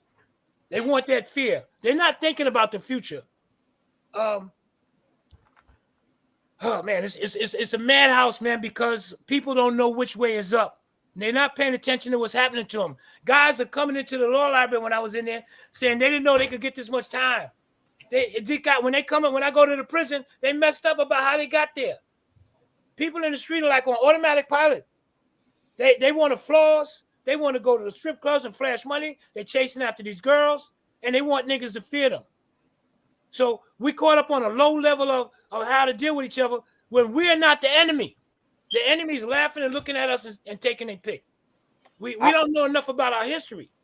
You know, if you know your history, you'd be ready to give a brother a pass because you realize how we got here and who caused it. But right now, our youth are running around angry, looking at each other like, motherfucker, you ain't nothing. What are you looking at me for? I'm taking your bitch, this, that. So we don't have no respect for each other. And one psychiatrist put it as, which we probably would never think, that we are ashamed. And out of being ashamed, like, you a nigga, well, you ain't doing nothing. You know, it's like, man, the anger is called trauma. And he used another word, apathy, and how he was apathy. But you know, you mad at your brother to look like you because we ain't doing nothing. We know who the beef is, but we kind of like feeding off of. They got us looking at you and just think of the music. I got my crew, you know, whatever it is. I'm gonna, you know, we all have no problem talking about how much we're gonna kill each other. So Pete, I know this, maybe I missed this, but I know that you did some time and stuff like that, and that stuff is so much behind you. But I hear you keep saying that you go in the prison. Did you say specifically like what your profession is and how you're able to basically? I'm considered a paralegal and a consultant. I deal with attorney-client conflict. I tell you, a lot of these kids, they don't trust the lawyers. They don't want to hear shit. If I help them, I'll get rid of the lawyer. You ready? Yeah. So it's attorney-client conflict and paralegal. I help with trial prep. I help with investigations. I help with the trials. I help with preparing sentencing. Like the biggest thing in sentencing in federal law right now is what they call being able to raise mitigating circumstances at sentencing. When I was in a prison, I remember I first went to this USP in Kentucky, and they didn't know what they was doing in computers. Some dudes came running me, yo, Pete, look what I found on the computer. I said, what? There's 170 pedophiles in there. In my mind, until I seen that list, I pictured pedophiles as creepy old white dudes. When I looked at that list, I seen it was 20-year-old Black and Spanish dudes. It was all ages. So what else did I know? When I looked at the time they was getting, everybody's getting sentenced below the guidelines. Why? Everybody was able to talk about and prove that they was molested as a kid. What we don't look at, what we raising now is these people don't understand that all of us go through trauma too. Just growing up in the project, growing up in the hood. You come out, you're at 14, one of your friends is getting killed. You know, it's all kind of stuff happening. Some people have trauma just in their house. Some people have it as soon as they hit the street. So they don't act like it's nothing, but none of them can handle it if they lived in our neighborhood. You know, we got friends every year, basketball, promising kid getting shot in park, innocent people getting killed on the block. I mean, we got to see that. We got to live like it ain't nothing. When you say mitigating evidence, what do you mean by that? What's the definition of mitigating evidence? Mitigation is providing some evidence that's an argument against why this person, because you want the judge to deal with the person, and the person, you got to be able to explain to the judge this person's history, his experience, how he grew up. Now, don't look at him like he's supposed to be somebody responsible when he never had a chance to deal with responsibility. You know, everything was reacting. A lot of kids don't have parents in the home. A lot of dudes came in the street and felt trapped in the neighborhoods. And I got studies that show some people, they don't have no choice but to be in the gang when they're in a certain neighborhood. Otherwise, they're going to get harassed. So kids have all kind of views. You know, we know kids they're more aggressive with each other than they are with older people. And, you know, even before gangs, if you was coming in there with you don't have the original shit on you as the wax, you know, he became a joke and everybody just laughed and picked on you every day. So there's a lot of things that affect youth that deals with respect. And right now, between the strip clubs and the music, because, you know, the music is it's like hypnotizing. Yeah. If you keep repeating something every day, you like the beat, and I'll shoot this nigga that. I mean, come on. It's, you know, they got away from what the rap firstly, you know, originally was, you know, with, you know, your militant rappers. Yeah, and they want to put water on that. So I just wanted to respect somebody in the comment. Like Mac 11 was their brother. He had some paperwork, but they said they had his letters, some of his letters in there. And it was said that I used to write, and that the Fed seized some of the letters though that you used to get him, like encouraging them, showing them how to fight, showing them how to think. Right. Actually, see some of your letters. You know about that? Yeah, because they stopped me from being able. My kids couldn't talk to me. They could listen. They locked me up in 2000. Yeah. And then, you know, I never got threatened. I never got warned, but they act like I should have known that I was supposed to be severed from talking to him. Yeah. And for the next 14 years, we couldn't talk. And none of my kids could write them and talk about me. You know, so they did that, like I told you, about 2017, when they wouldn't like, when I put in my request to go visit them or to be on the visit list and all that, they would just never answer it. So I was fortunate enough to get Chuck Schumer to ask, usually in prison, when we used to have problems with the prison, one of the quickest ways to get a response is to write the senator. And when the senator asks them, he said, is this true? I want you to answer this letter. What's going on with this guy? And when they see that they really ain't gotten, then they hurry up and change it. Oh, we forgot, you know, and they change it. And that's what happened to me. They all of a sudden found my visiting list and put me on the list and started letting me come to visit them. Wow. Yeah. It's just like, and I didn't even know just your story alone and what you actually been through. I don't know if Mo, he ended up going to a couple of trials. He got it overturned, went back to trial, had 50, then 150 years. And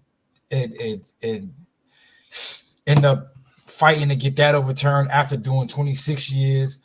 I just want to just commend you just on that, just on your fight and your struggle alone, man, and your persistence to actually keep on going. But now, and I just wanted to ask this just about Pete's situation. Was there anything like now that you're able to do to help with his case? Yeah, I've been very quiet. If you looked at my Instagram, I don't talk about him, but I've been working hard. Yeah. I've been working hard, and I believe my son is going to be out in the next 2 years. Yeah. You know, you got to look at who's gotten out. You got guys like Guy Fisher. You got Underwood. You got the Torres brothers. You got Eric Milan. All these dudes was kingpins. Most of them had murders in their case. Most of them had life without the possibility of parole. And they all were getting out. And as much as people don't like to talk about it, Trump is the one that signed that bill. Yeah. It wasn't Obama. Biden is one of the devils. Everybody don't know. He's the one that created them laws in the 90s that packed the jails. And they act like they forgot about that. True. That man was the keynote speaker for Strom Thurmond, who was the head Ku Klux Klan congressman. He's the keynote speaker at that man's job.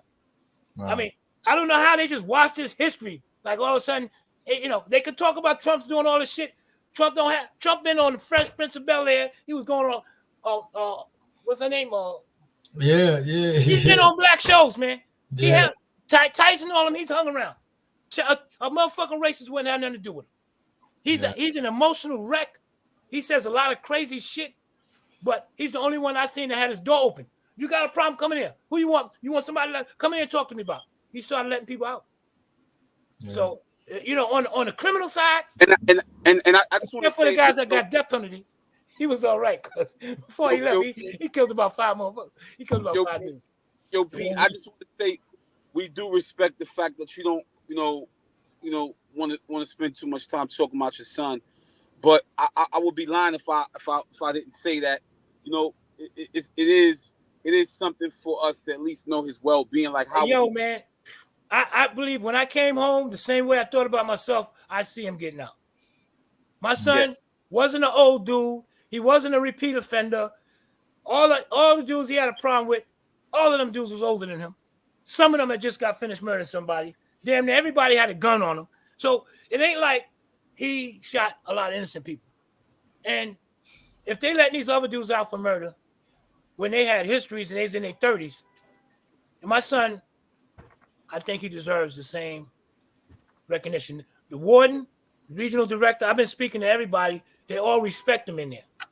Highly respect him. He don't cry. He don't ask for nothing. They see him disciplined, working out, reading.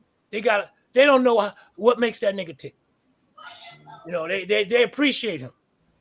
When they see strength in you, a lot of officers will give you that shot. They'll give you that pass.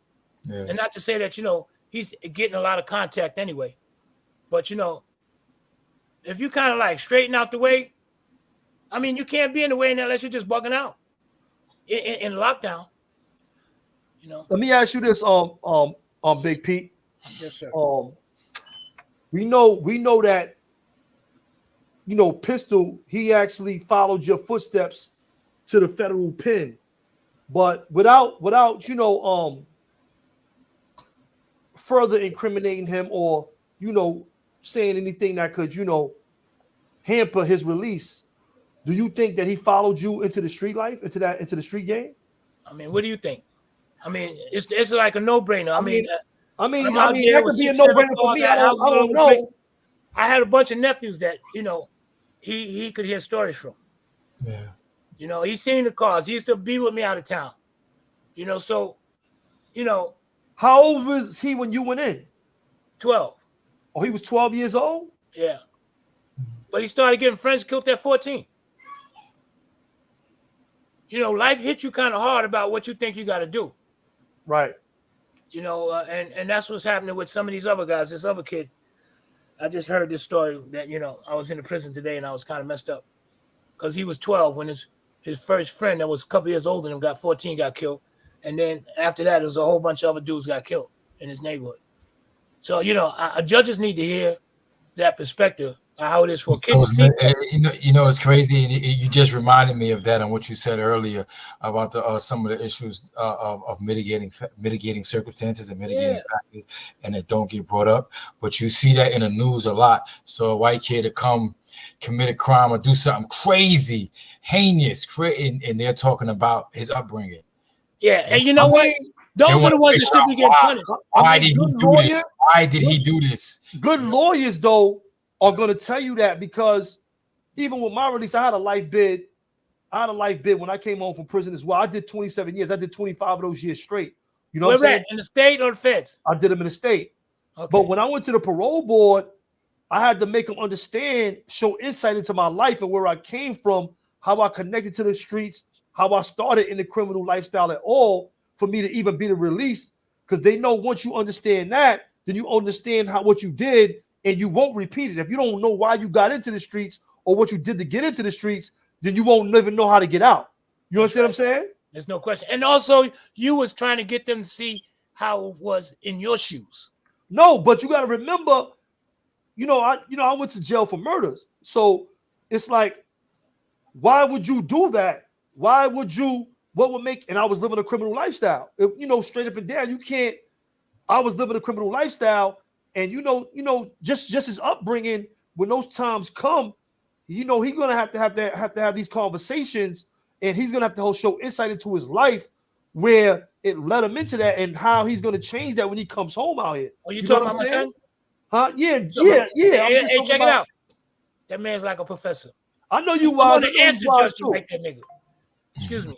But my son is fully aware of everything, his circumstances. He started writing poems about all that shit, but right when he was going to court. His book, the only one that got released, and they try to say he's spreading gang. You read the book, Trigger. He talks about being out there, but in the end, he's a dude laying on the floor saying that what was his life for? It's like a life of regret, because he's seen that everything didn't end up right. So it was like to me, it was a story of warning and contemplation. The government tried to say he was spreading gangster, so we just stopped dealing with his books. But my son, I mean, just imagine when you was doing time, just imagine if you was in a hole, you're gonna think about everything you ever did and why. Yeah. So I appreciate that, big bro. Your history, that was important. Yeah. My son talks about the difference, being in the state versus the pen. That's good though. I mean, that's good though, bro. You know what I mean? Yeah, the case that he got arrested on, he beat in there, but he got indicted for other shit, so he never left. Right. And that's what I was actually looking at. That fight period. So now that you done got, like, you say you sent some letters out already as far as pertaining to the RICO. Did you get anything? I sent briefs out. I sent legal arguments. Yeah. I didn't want somebody to try to figure out what I was saying. I'm trying to show them. That's a good question. How old was he when he actually got locked up? He was probably like going on 2021. Oh yeah, so all of these new laws that they instated with the mind, the culpability. Yeah, anything under 24, you got to realize he was almost like 22, 23 in prison when the murder came out. And they saying he committed these crimes when he was how old? From 19 to like 23. Oh yeah, he falls in the line of all that stuff now, of them knowing that the mind is not, fully developing, fully developed till you 24. Right. So a lot of guys that got released from the state pen, as well as of some federal people as well, is because they committed these crimes when they were young kids, and they gave them all this time. That's why I told you I believe he's getting out. So 6718, that was a great question. This law, Millen versus Alabama. Yeah, of course. I know it, but I know it. Does it apply? Miller versus Alabama was about young people 14, 15 not being treated like adults. 16 years old. So it was being used because I had that issue. I had that issue. Yeah, when I said I was using it was that I can't believe I forgot the other two. It's two more with it. but they was going in trying to figure out, could you give a teenager life? And then they was trying to deem what the actual term was. So we was looking at it as like, if you was 18, right? So certain laws will go for 18, but like certain states separated. So certain states exclude 16 and 17-year-olds from that, right? They say, oh, you're an adolescent at 16 and 17. And then they'll say from 15 down, you're a juvenile. But then now the science, what they were trying to do is that the science that came out was stating about the frontal lobe, where he just said being developed until 24, 25. But the actual law didn't adopt that. They took a little bit of it. So people were still fighting actually for that. So us in New York, like from the state level and everything else, we was using that. So us in New York, we were showing that. I'm like, New York didn't even, they were separating 16 and 17-year-olds. So what the Supreme Court did was like, you can't give them a life. They was like, you can't give them life. But they have to have a chance to come home so you can give them a sentence. So the issue became, what type of sentence could you give them? Because now you have people with 30 years, 40 years, 50 years, 25. So people were coming back down to get resentenced because they had life. Like, yo, listen, you gave me, like, I got life in prison. All right, so we'll give you 30.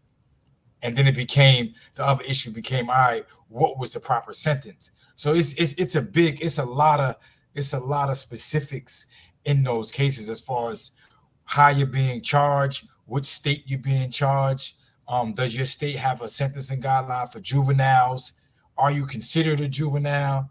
Right? It's crazy. Even with the death penalty, now I don't know what the how they frame it, because they do change it. Because I know when RICO was involved and the 808 involved, they started involving the death penalty. But then you have to be a certain age even for that, and it goes up to, like, I know the feds was 19. I know the feds was saying like up until 19, but it's a process, though. You know? Yes, it is. That's a lot of critical information. And that Alabama case was critical.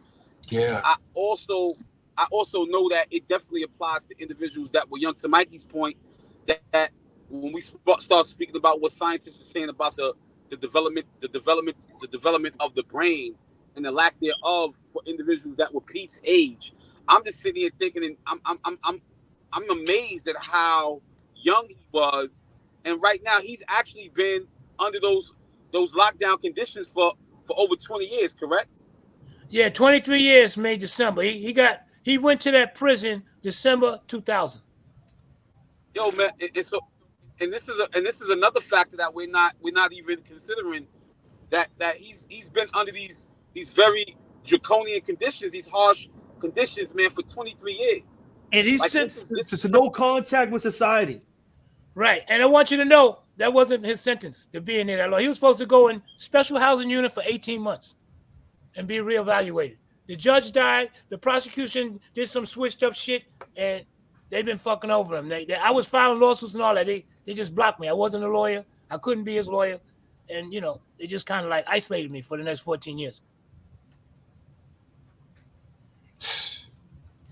It's crazy because it just got me thinking about this, the death of all of it. The other case was Montgomery versus Alabama.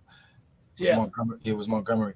But it just got me thinking, just I don't know, just how deep and just with the laws and how they come at us, man. And a lot of times we don't even be prepared at all. At all. I remember there was a class I was in one time, and we were talking like how much people get paid to put you away for this long, right? Like, this is their life. This is what they go through to study, learn, and practice just to put you away, just to find stuff to actually, just railroad you, man. And a lot of times dudes be out there playing games. You're going to see a consistent background with most of the prosecutors. Yeah. The schools they graduated from, the background, their families, they upper echelon, and they believe they doing the right thing. We like cannon fodder. What makes these systems run is numbers. As long as they can show they prosecuting and winning, that's supposed to be enough money for their organization. The judges it's a consistent thing. Every agency wants to show they getting numbers. The feds, the DEA, any police agency. And I remember when that actually came out, it got swept under the rug after a while. But I remember briefly information came out where you had states submitting submitting that to the feds to get money for how many people they were locking up, and the length of sentences they was given. Like they was actually getting money for that, like actually getting grant money from the federal government for how many people they were locking up and the sentences and lengthy sentences. They definitely using us. Yeah. It ain't going to change. We got to change. Yeah, we definitely do. And whatever we can do here, we locked in, man, to support what you're doing. Is there any way like people can get in tune to help support what you're actually doing? Well, you know, I got an Instagram page, but I haven't set up a web page and all of that, which I need to do since I am starting to talk. My Instagram is Peter with another R 1003. Peter with another R 1003. You know, people want to get in touch with me that way. You know, I'm on Facebook too, but you know, I want to set up a web page. I want to start maybe doing more podcasts. I think that we got to start trying to get people to understand what they're dealing with. I wish I could talk to. You know what it is? When I'm in court and I see what's going, it's like I feel like I'm on the wrong end. I think if I want to help, I might have to go into high schools. You know, I got to get to younger people because once they get caught up, they going in. You understand? They go in the system. Now, I don't mind helping dudes that's doing their bid because I think that if I can get guys to study, they could come home wiser and better prepared to deal with life on the street. You know, but they have to realize, you don't need to be in there 5 years before you start reading the book. You know, you need to go in there and start trying to educate yourself right away with a plan of what you need to learn. You can learn all kind of business transactions. You can learn stuff that allow you to come and take care of yourself. I got a program that I'm with. It's called Prison Professors.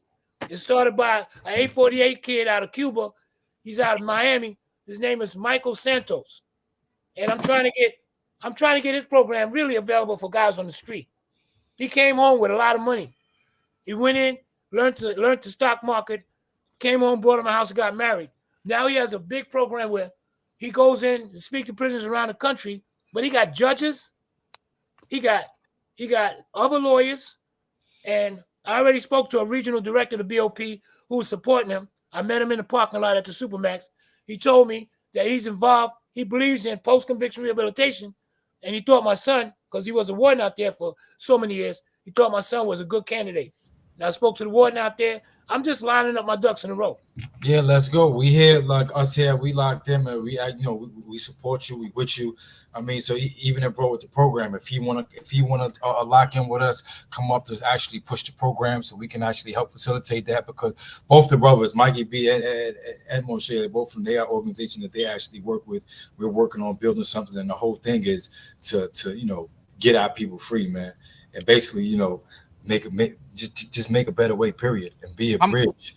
How much time did Big P? How much time did you actually do in the feds? I did 26 years. 26 years. Were you ever down in USP Atlanta? No, that was like a camp. They would never let me get there. Everybody in the system was trying to get there one time because it was like in a black city. Yes. Them dudes it was much easier there. Any pen in the city. You ever had the opportunity to bump into Dr. Mutulu Shakur? Yeah, we wasn't together in Lewisburg. I helped him put the Tupac's album. It was called Thug Roots. Thug Roots. I was trying to get Tupac and Pete together. I felt he could have pulled Pete out the street and Pete could have kept the heat up off him. It was that close. They missed one meeting at a lawyer's office. And my son got distracted and just went on about his business, but that's what we was trying to do. He had mentioned somebody else, Imam Abdul Shakur. Oh yeah, Abdul Shakur was one of his roadies. He very highly intelligent brother, probably like a former militant. I believe he's out of Baltimore. Very very smart dude. It was Abdul Shakur. They had a brother named Muhammad Wali Uddin out of Philly from the Black Mafia. You had another brother out of Jersey, Plainsville, New Jersey. His name was Jihad Abdul Mumit. So, and then they had one other brother named Hakeem that was out of Brooklyn. He went in jail some kind of way out of the military with a 5-year sentence and had to kill somebody. He wound up getting life out of DC, and he came to us in Lewisburg. I think at that time we had like one of the strongest group of dudes that were leaders that were together, and they, you know, they held a lot of chaos out of the prison. You know, they was teaching dudes about, you know, where your energy should be aimed at and how you need to educate yourself so you can know why you're in this condition. You know, and believe that, you know, you can make things happen if you focus. You know, people don't believe in that, but it's true. Everything you probably ever got in your life was because you kept it in your mind the most. You know, so we got to realize we got power. We got to learn how to focus. I remember reading this book. It was called How Outwitting the Devil. It's written by a guy, Napoleon Hill, who's famous for Think and Grow Rich. Think and Grow Rich, yeah, facts. But check it out. When you read this book, you think it's going to be about religion, and it's not. Yeah. He's saying that the devil can't control nobody that can focus on their shit and get their job done. When you can focus on your goal and don't get distracted, ain't no pussy, no money, to this, to that, they can't do nothing with you. That's when you become a really powerful person. Last week, and I was just with Jihad Abdul Mukmin as well as Imam Abdul. You met him? We were all together at Sekou Dinga's funeral. Oh, yes. That was my brother, too. Yeah, Sekou is Matula's co-defendant. Yes, he is. And they had another brother named Sudiana Akoli. Oh, Sundiata, yes. Yeah, dude, man. Yo, I got to always tip my hat to him. Yeah. He did 90. He did like 49 years. Yeah, no, Sundiata is amazing, man. He's amazing. Yes, he's amazing. Yeah. Were these some of the individuals who had I mean later on, but what were some of the individuals who had an influence on you in your younger years? You just spoke on them. Oh, those brothers had their life together. They were organizers. They were educated. They could speak to a group. They knew where their energy should go. You understand that? I mean, I wrote a letter. You know, I wrote a sentencing letter to the Pro Commission a letter Pro Commission for Matulu, and I even wrote one to the president for him. And I was explaining to them that in the street, we were on two different sides of the fence. You know, but when I met him in there, he made me see if I really want to help our people, I had to start thinking another way. Mm. He was very influential. And, you know, we were very close around each other, but I wasn't seeing him. You know, there was girls, he was watching the cars, and, you know, most of us was probably getting sized up. But the bottom line is, you know, we was very close and didn't realize it. If y'all want, y'all can start putting y'all questions in the chat. Start putting y'all questions in the chat if y'all got questions for Big Pete, you heard? Yeah. But go ahead, Big Pete. I didn't mean to interrupt you, bro. I mean, you got a lot of history, man. Well, it's just being able to share just your upbringing and how you actually came up in your life. Like, it's just, you know. Hey, yo, Matula was a powerful dude. Sekou Ding, powerful. And all them brothers I talk about, they were powerful in their own right, and they were fearless. They were diehard. Everything a man's supposed to be. A man's man. That's what it's about. Being a man's man. Something other men can respect. Somebody's going to stand on their word. Somebody is fearless, not stupid, fearless and intelligent. They got ways of going about it. You know, but it's just crazy. Yeah, man. Yeah, we got any questions in the chat? Y'all brothers got questions? What's going on? Yeah. But you know, I mean, you can speak your last words if you want to, Big Pete. If they got questions, they can put them in the chat. You know what I'm saying? Well, you know, I think that readers are leaders. I know how hard it is for people to get a chance to start reading. That's one way you can take somebody else's whole life experience that might have took them 30 years to share, and you can probably do it in a couple of days, weeks, a month, however fast you read. But the fact of the matter, it shouldn't take you no years to get that information. Yeah. I think reading is the fastest way for you to become wise. Right. You know, I mean, you're going to become wise from your own experience, but that's like a slow pace. You can experience with so much things at one time. We definitely need to know the law. We need to go in the courtroom and see what's going down. And we need to go after our kids. I wish that we could get our richest entertainers to start buying our own schools, because that shit that they doing about critical race theory, and they don't want to teach. I mean, they're trying to erase our history right out the books. Yeah, critical race theory. Yeah. So we got to stop trying to make them do the right thing. That's been going on our whole life. We need to do our own thing. Like the Nation of Islam got their own school, the Jews got their own school, Catholics. We need to get our own schools. We won't have people coming out confused and misdirected and angry. Yeah, we got one question. One person said, do you think bail reform is a gift or a curse? I think bail reform is a gift. It's because, this goes back to, you ever heard of we don't got no questions? Yeah, he's answering one right now. Go ahead. So there was a judge in Harlem named Cut Him Loose Bruce. All the white judges was mad at him. He believed that if you didn't have no money and you could make a bail, he believed that you should be able to get out. When you got a white person, they might have a family making over $100,000 a year. For them to pay $1,000 bill ain't none of them. But a black person that's broke couldn't afford to make the bail. So the bail was designed for the rich to be all right. And the people that have no money stay in jail. These whiteys don't want it because they want numbers. They don't care about us. But a whole lot of us, if we get out, we'll start figuring out what we could do. They'll take one or two people that'll come out and do something crazy and act like the next 1,000 guys shouldn't get out. You don't run numbers like that. Why would he say it was a curse? No, he was just asking a question. Was it a gift or a curse? Yeah, he just asked a question. So you answered it for him. For the most part, overall, it's a gift. Yeah. You got some idiots that get out. They got to go do something to somebody. You saying, damn, you shouldn't have made no bail. But that's far and few. Yeah, a person said, what books? Name some books. All right, so listen. One book that started me on my journey was called The Browder Files by Anthony T. Browder. Oh, that was one of my books. He has 1 million references in there that send you all kind of ways. That's the book I started out with MCC, send me on a journey. But you got Jay Rogers, you got Ivan Van Sertima, you got a bunch of authors. You got Dr. John Henry Clark, you got 1 million people, man. I could get, I don't know, I might have read about 700-800 books. I took a lot of notes. They're all in storage somewhere. But yeah, you have 1 million black authors. Our scholars are way more effective than they talk about fake news. Think about how we grew up in this country, looking at cowboys and Indians. Nobody wanted to be an Indian. We taught Indians are savages.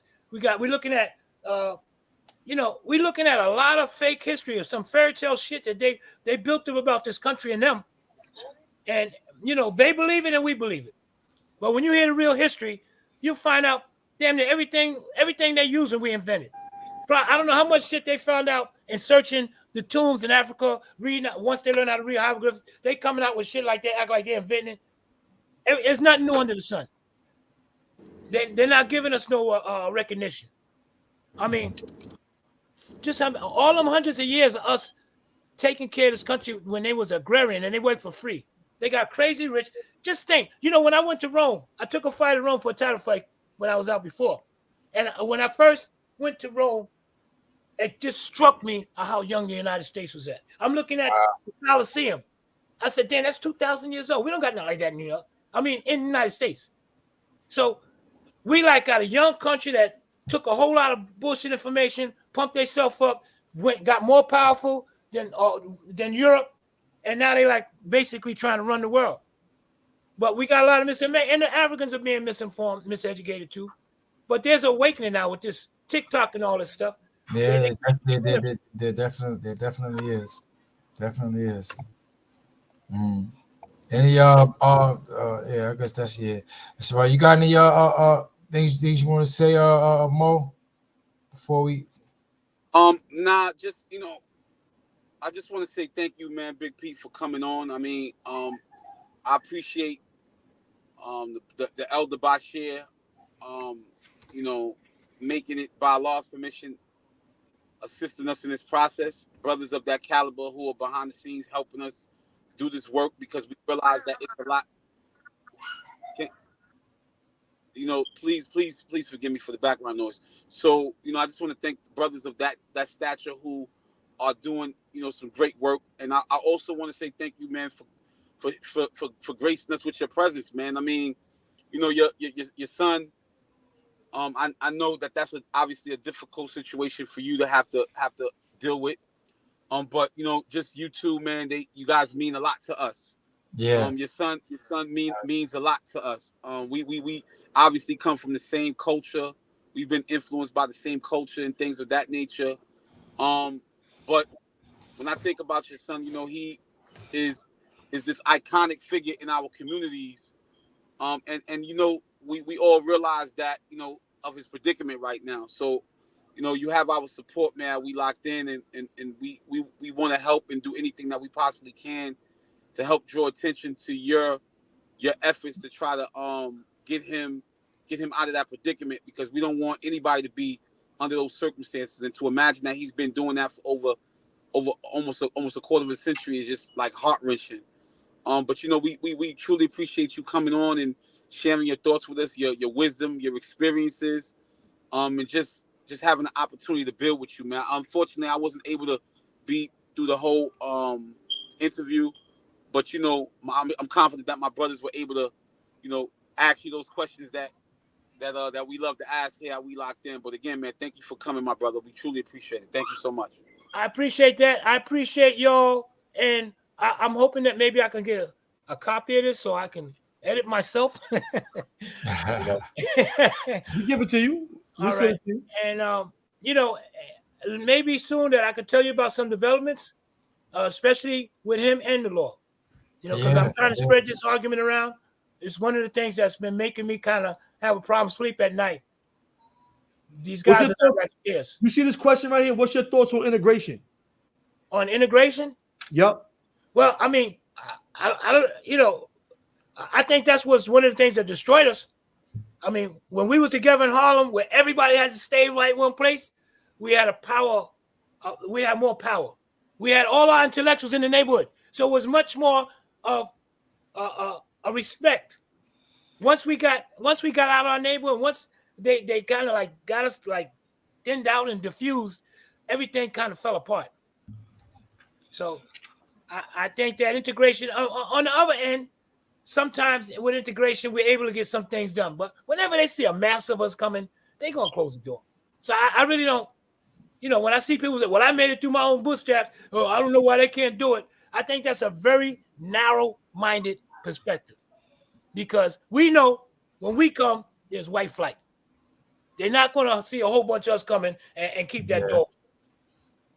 Yeah, so we got one last question though before you go out, because I know this is the bros. I know this Boss Share, everybody, their whole team, Queens Team Edutainment, New York to Atlanta. They got You want to know who the co-defendants was in my case? Yeah, he said who the co-defendants on this last case. All right, so I had Eugene Romero, I had Raymond Clark, I had a guy named Mark Ryder, I had a guy named Angelo Ruggiero,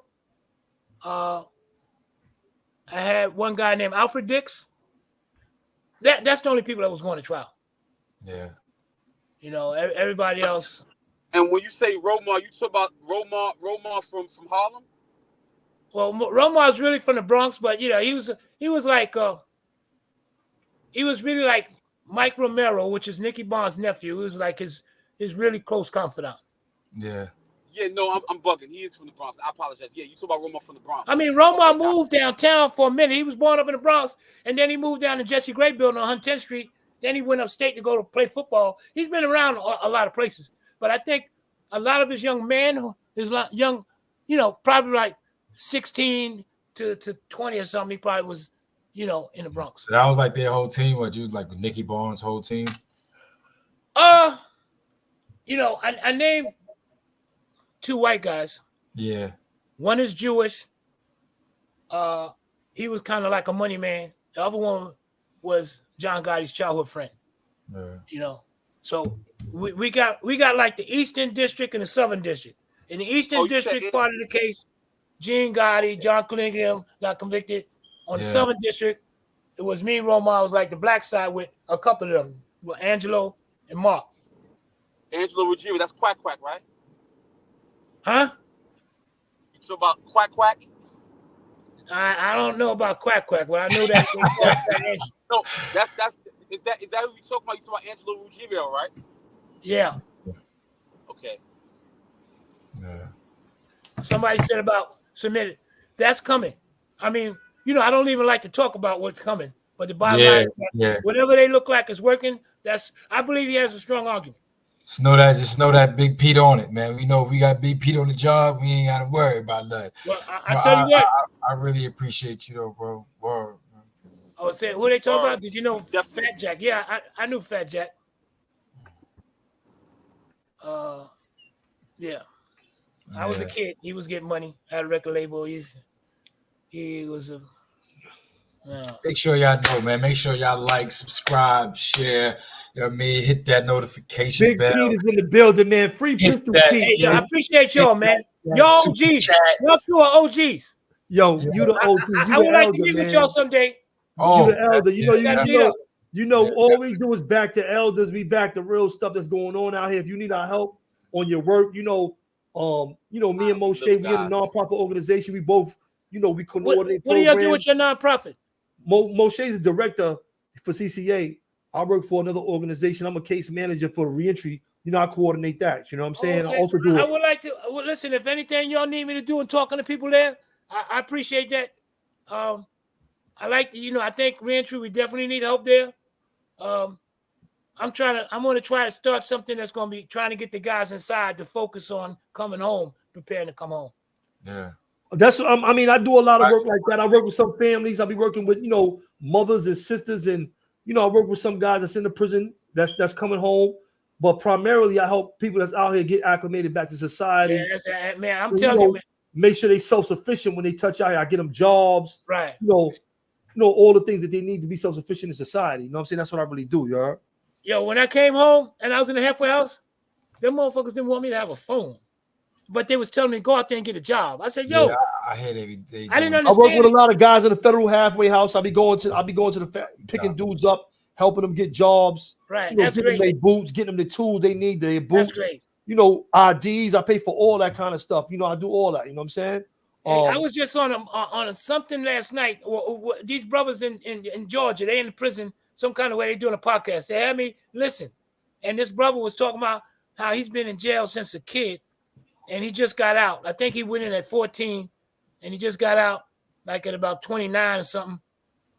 And how they trying to make him pay this money. He got to do all this stuff, and they wanted to file. They wanted to be home at a certain time. He got to have a job, and he's got to do all this community. I mean, they running ragged. He sounds really bad. And I was hoping I could figure out somebody down there in Atlanta that might be able to help him. So I'm down. I'm down here. So I'm definitely in tune with. I got to talk to you then, bro. You got to call me inside. Program.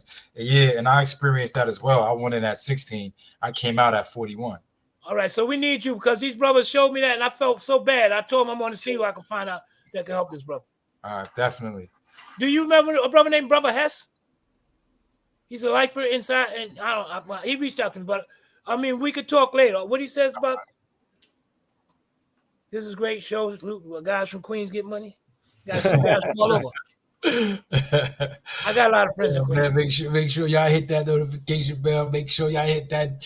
Hit that. We got some stuff coming up. Hit that super chat. Salute to you, Big Pete. Yo, salute to y'all, man. I appreciate being able to share with y'all. We're gonna let Big Pete get up out of here. We're gonna hit you on the back, Big Pete. We're gonna hit you on the back chat, y'all. All right. I appreciate you, big bro. Pistol Pete, make sure he's sending all my love to the peoples. We support him if he needs us. Our sisters in our official capacities, we are here. We do the work. This is what we do every day. So just hit us up. We here for you. You know what I'm saying? We here for you. We here for him. We here for the community. You know what I'm saying? All right. So holler at us. You know what I mean? Yes, sir. I definitely appreciate meeting y'all, and I'll keep y'all in mind. Peace to you, big bro. Thank you. Peace. Thanks, Big Pete. All right. Yo, what's up, man? Y'all heard another that we locked in. Another great. Yo, y'all better hit that notification bell because we got some lives coming up, and we ain't saying nothing. We ain't posting them. We gonna post some because we got East to the West Part 2 coming up next week, next Saturday. Yo, you know what's crazy? We're about to post that. We got East to the West. We got the West Coast triple OGs. We got the East Coast triple OGs. So we gonna post that. But you know, I was sitting there thinking about because We got some more just stuff on the movement and what was going on. But Big Pete's story alone is crazy. It's crazy. Nah, his story is like, kind of crazy. Bro, because his first case, like, was with Nicky L Barnes, famous all that whole era. salute. Like, it's just, man, it's just, you know, just to see a brother, man, go from that. I would love to, like, even, like, really, really go and have a full interview with him, man, on his particular transition from, you know, the Harlem stuff, Nicky Barnes going all that transition, and it's just crazy. Yo, I ain't gonna front. Yo, I'm glad to hear that he can actually go see Pistol Pete. I didn't think he can get no visits. I'm glad he's going to see him, and he's able to get visits from his family, bro. That's good, man. That's good, bro. I mean, I didn't know that. They was trying to. They were trying. I think, if I'm not mistaken, and I might be wrong, but it was only dealing with like his immediate family members and stuff like that. Yeah, because he said he was beefing for a minute. They wouldn't let him in. It was instances where they was taking his letters. They was taking Pete letters from him, right? Which was crazy. And he said he knew about it, so he had to actually go to the senator to get them to let him in and let them know what was going on. And it's like, but they did it a bunch of times. Like, so it's like, they'll let him in, and then all of a sudden fade him, take his letters, take all the stuff that he was inspiring them, and then he would have to go to the senator and all that stuff again, which is that's Sean Prince, salute. Yo, salute to everybody in the building. Boogie Black. We see all y'all G'd up Quinn, the Big 1090. Yo, OG. Yo, listen. We locked in. 2024, we is on it. We got some, hit them notification bells because we got some guests coming up next week. We got some good stories. We got some good stuff coming up next week, man. You know what I'm saying? And you know, that's super chat. A lot of shows we've been having, you know, we got a lot of counter views from some real OGs. And you know, so we're gonna be bringing a lot of guys up to straighten out the facts. You know, to give their side of the stories. And to, like I said, to have a healthy conversation. That's all we're gonna have up here. We ain't having nothing but healthy conversations up here. And we're gonna start giving out real information that's strictly use to better yourselves and all that with whatever shows that we're actually working on as well. Because you know, one person, I seen it in the chat, somebody said, yo, they wanted to have a thing with us bringing these books up or whatever, going through some of this literature, but we're gonna do a little something more than that, man, with these organizations and stuff that we are actually partnering with, that we're doing things with, where we can give you information to help your situation. I mean, yo, salute to Two Gat Nat. He just hit us up too. I just hollered at him too. Yeah, that ain't Two Gat Nat. That ain't Two Gat Nat, but he's saying about Two Gat Nat. You know, they be hitting us up already behind the scenes.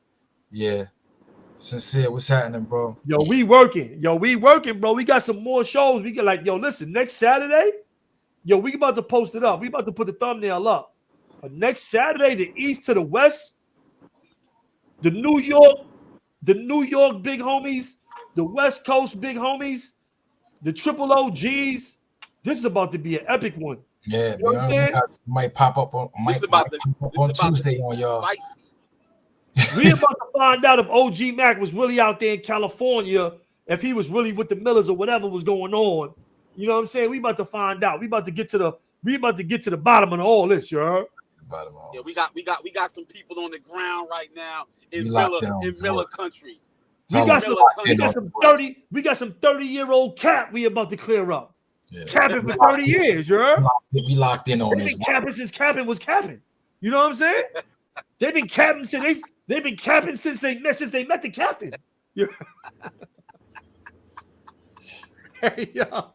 They've been capping since they met the captain. You heard? We got to clear that capping up, yo.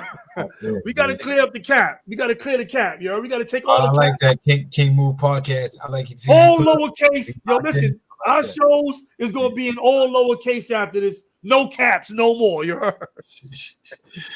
All these interviews been doing and doing all this cap, we taking all the caps off. Everybody take the caps off. Everything lowercase, no caps, no nothing, you heard? King Tone. Y'all know what it is, man. Yo, what up, man? No, Y'all got any last words, man? Nah. I just want to. What I want to say, I want to speak just briefly about. You know, I know I missed a lot, but you know, we should be very mindful. Our youth, should be very mindful of what's happening out there in the country because we know that they're being targeted. We're being targeted. That RICO stuff is serious. Yes. Right? And people are being rounded up all over the damn place, hoarded into these federal institutions, man, just because of their alleged affiliations. Whether or not that's true or not, that's really none of my business. But what is my business is that, people are being targeted, man, and being given exorbitant amount of time to be spent in these institutions. And individuals need to be very mindful of it because, once you got them cuffs put on you, you know what I'm saying, you in New York one day or you in Chicago the next day, they will throw you in Wyoming someday. You know what I mean? You will be sitting in some federal jail in Lewisburg or in Pennsylvania, Canaan somewhere, or in Terre Haute somewhere, whatever. Yeah.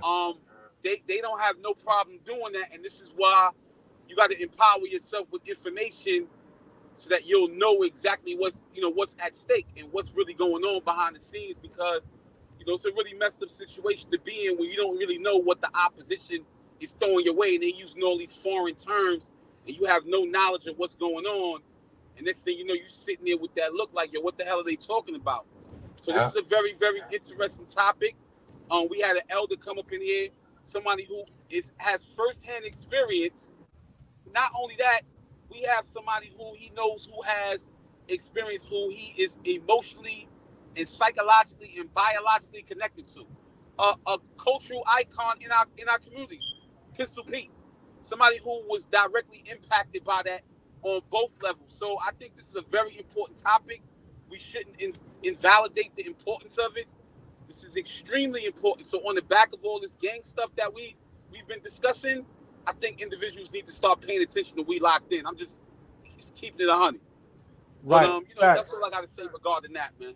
What about you, KK?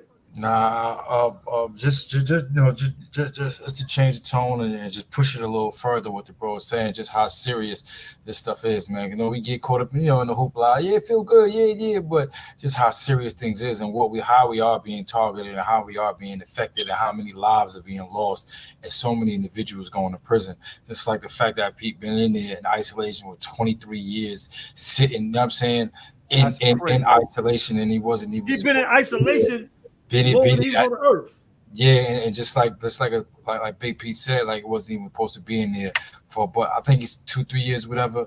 But just knowing how they're continuously railroading us every time, bro, and it's like it doesn't get found out or nothing changes until thousands of lives may be affected by it already. Then it's okay, they'll just change it or amend it out of nowhere with no repercussions, no nothing. I mean, so it just shows us whatever game you in, whatever you're doing with your life, man, be locked in on it. You know what I'm saying? Know all about it, man. Know what you need to do, know what you need to handle, know the stuff that you're going to be up against. Because you're going into anything blind, you are doomed to fail. You are doomed to fail. So just be mindful, man. Get in tune with you. Get locked in with you. Get locked in with your purpose. Chan De Niro, salute, man. Thanks for the super chat. He said it would be good to interview with anyone that's still in contact with Mac. Can't throw the baby out with the bathwater. Don't let that go over your head. That's a fact. You know what I'm saying? That's a fact. I mean, I see people talking about us interviewing King Tone and the Kings. Let me tell you something. With all of the guys that have been talking about the fight against oppression from the black perspective, we have no problem with letting one of the Latin Kings or a Spanish brother coming up here, that we know is official, come up here talking about the oppression of Latin brothers and why the Latin King started. So don't get that messed up. This is not a one-sided conversation. Crips, anybody that want to, that want to tell their story and speak truth to power about what's going on in these communities. We locked in, the stage is open for y'all. But the only thing that we ask is that you bring information that's going to be able to help the community out and what we're facing right now, and also not to stir the pot and to start up nothing new. If you're trying to heal the community, if you're trying to apologize, if you're trying to make amends with the past so we can have a better future, then the platform is open to you. It's open to your peoples. You see what I'm saying? Other than that, we're not allowing that up here. And one of the things I want to say about this show in general, and what's going on. y'all got to understand, bro, we setting ourselves up for failure when we take on these names of these organizations, these gangs, and these crews. We are putting ourselves directly in the line of fire from them to be able to lock us up. It's nothing wrong with uniting and organizing your peoples and being down with organizations that help your community. But once you start committing crimes in the name of these gangs, you're making it easy for them to take your life away for life. Hope you don't let that go over your head. You know, some of these major cases that y'all seen going down in the media, I ain't got to speak on them. Y'all know what I'm talking about. And I told guys, I'm like, yo, your set is infiltrated. You know, they inside of your sets. You know, these guys inside your sets, the police, the CI, they're in your sets already, man. So as long as y'all continue to be a part of these certain these organizations and do certain things that's detrimental to safety of yourself and your community, and you committing crimes in the name of these gangs, y'all setting yourself up for the RICO, bro. You can't blame that on the FBI or cops or anybody else when you willfully going out there doing that yourselves. So we got to take responsibility and accountability for our actions, you heard? Let's not blame everything on everybody else. Let's do the right thing for ourselves and our people. Let's lead in the right direction, and let's do right by ourselves, man. And then they can't RICO. Now you know. You know what I'm saying? They can't RICO us once we doing that. They can't RICO Mikey B right now. All I do is work for my community and help out my peoples. You see what I'm saying? That's all we do. So they can't do that to me. You know what I mean? So, you know, that's just my last word. You know what I mean? Word up, man. Salute to everybody that pulled up. Thanks for the super chat. Salute. Y'all already know us never dim. I see you in the building, Bucks. I see y'all, man. Big 1090, Rafael Ortega. Salute to y'all, man. We got more coming y'all way. Y'all already know it's we locked in, man. Y'all know what we do up here, man. Y'all know we not playing. It's 2024. We coming, you know, we coming correct every time. You know what I'm saying? We coming hot. We coming hot every time. You know what I'm saying?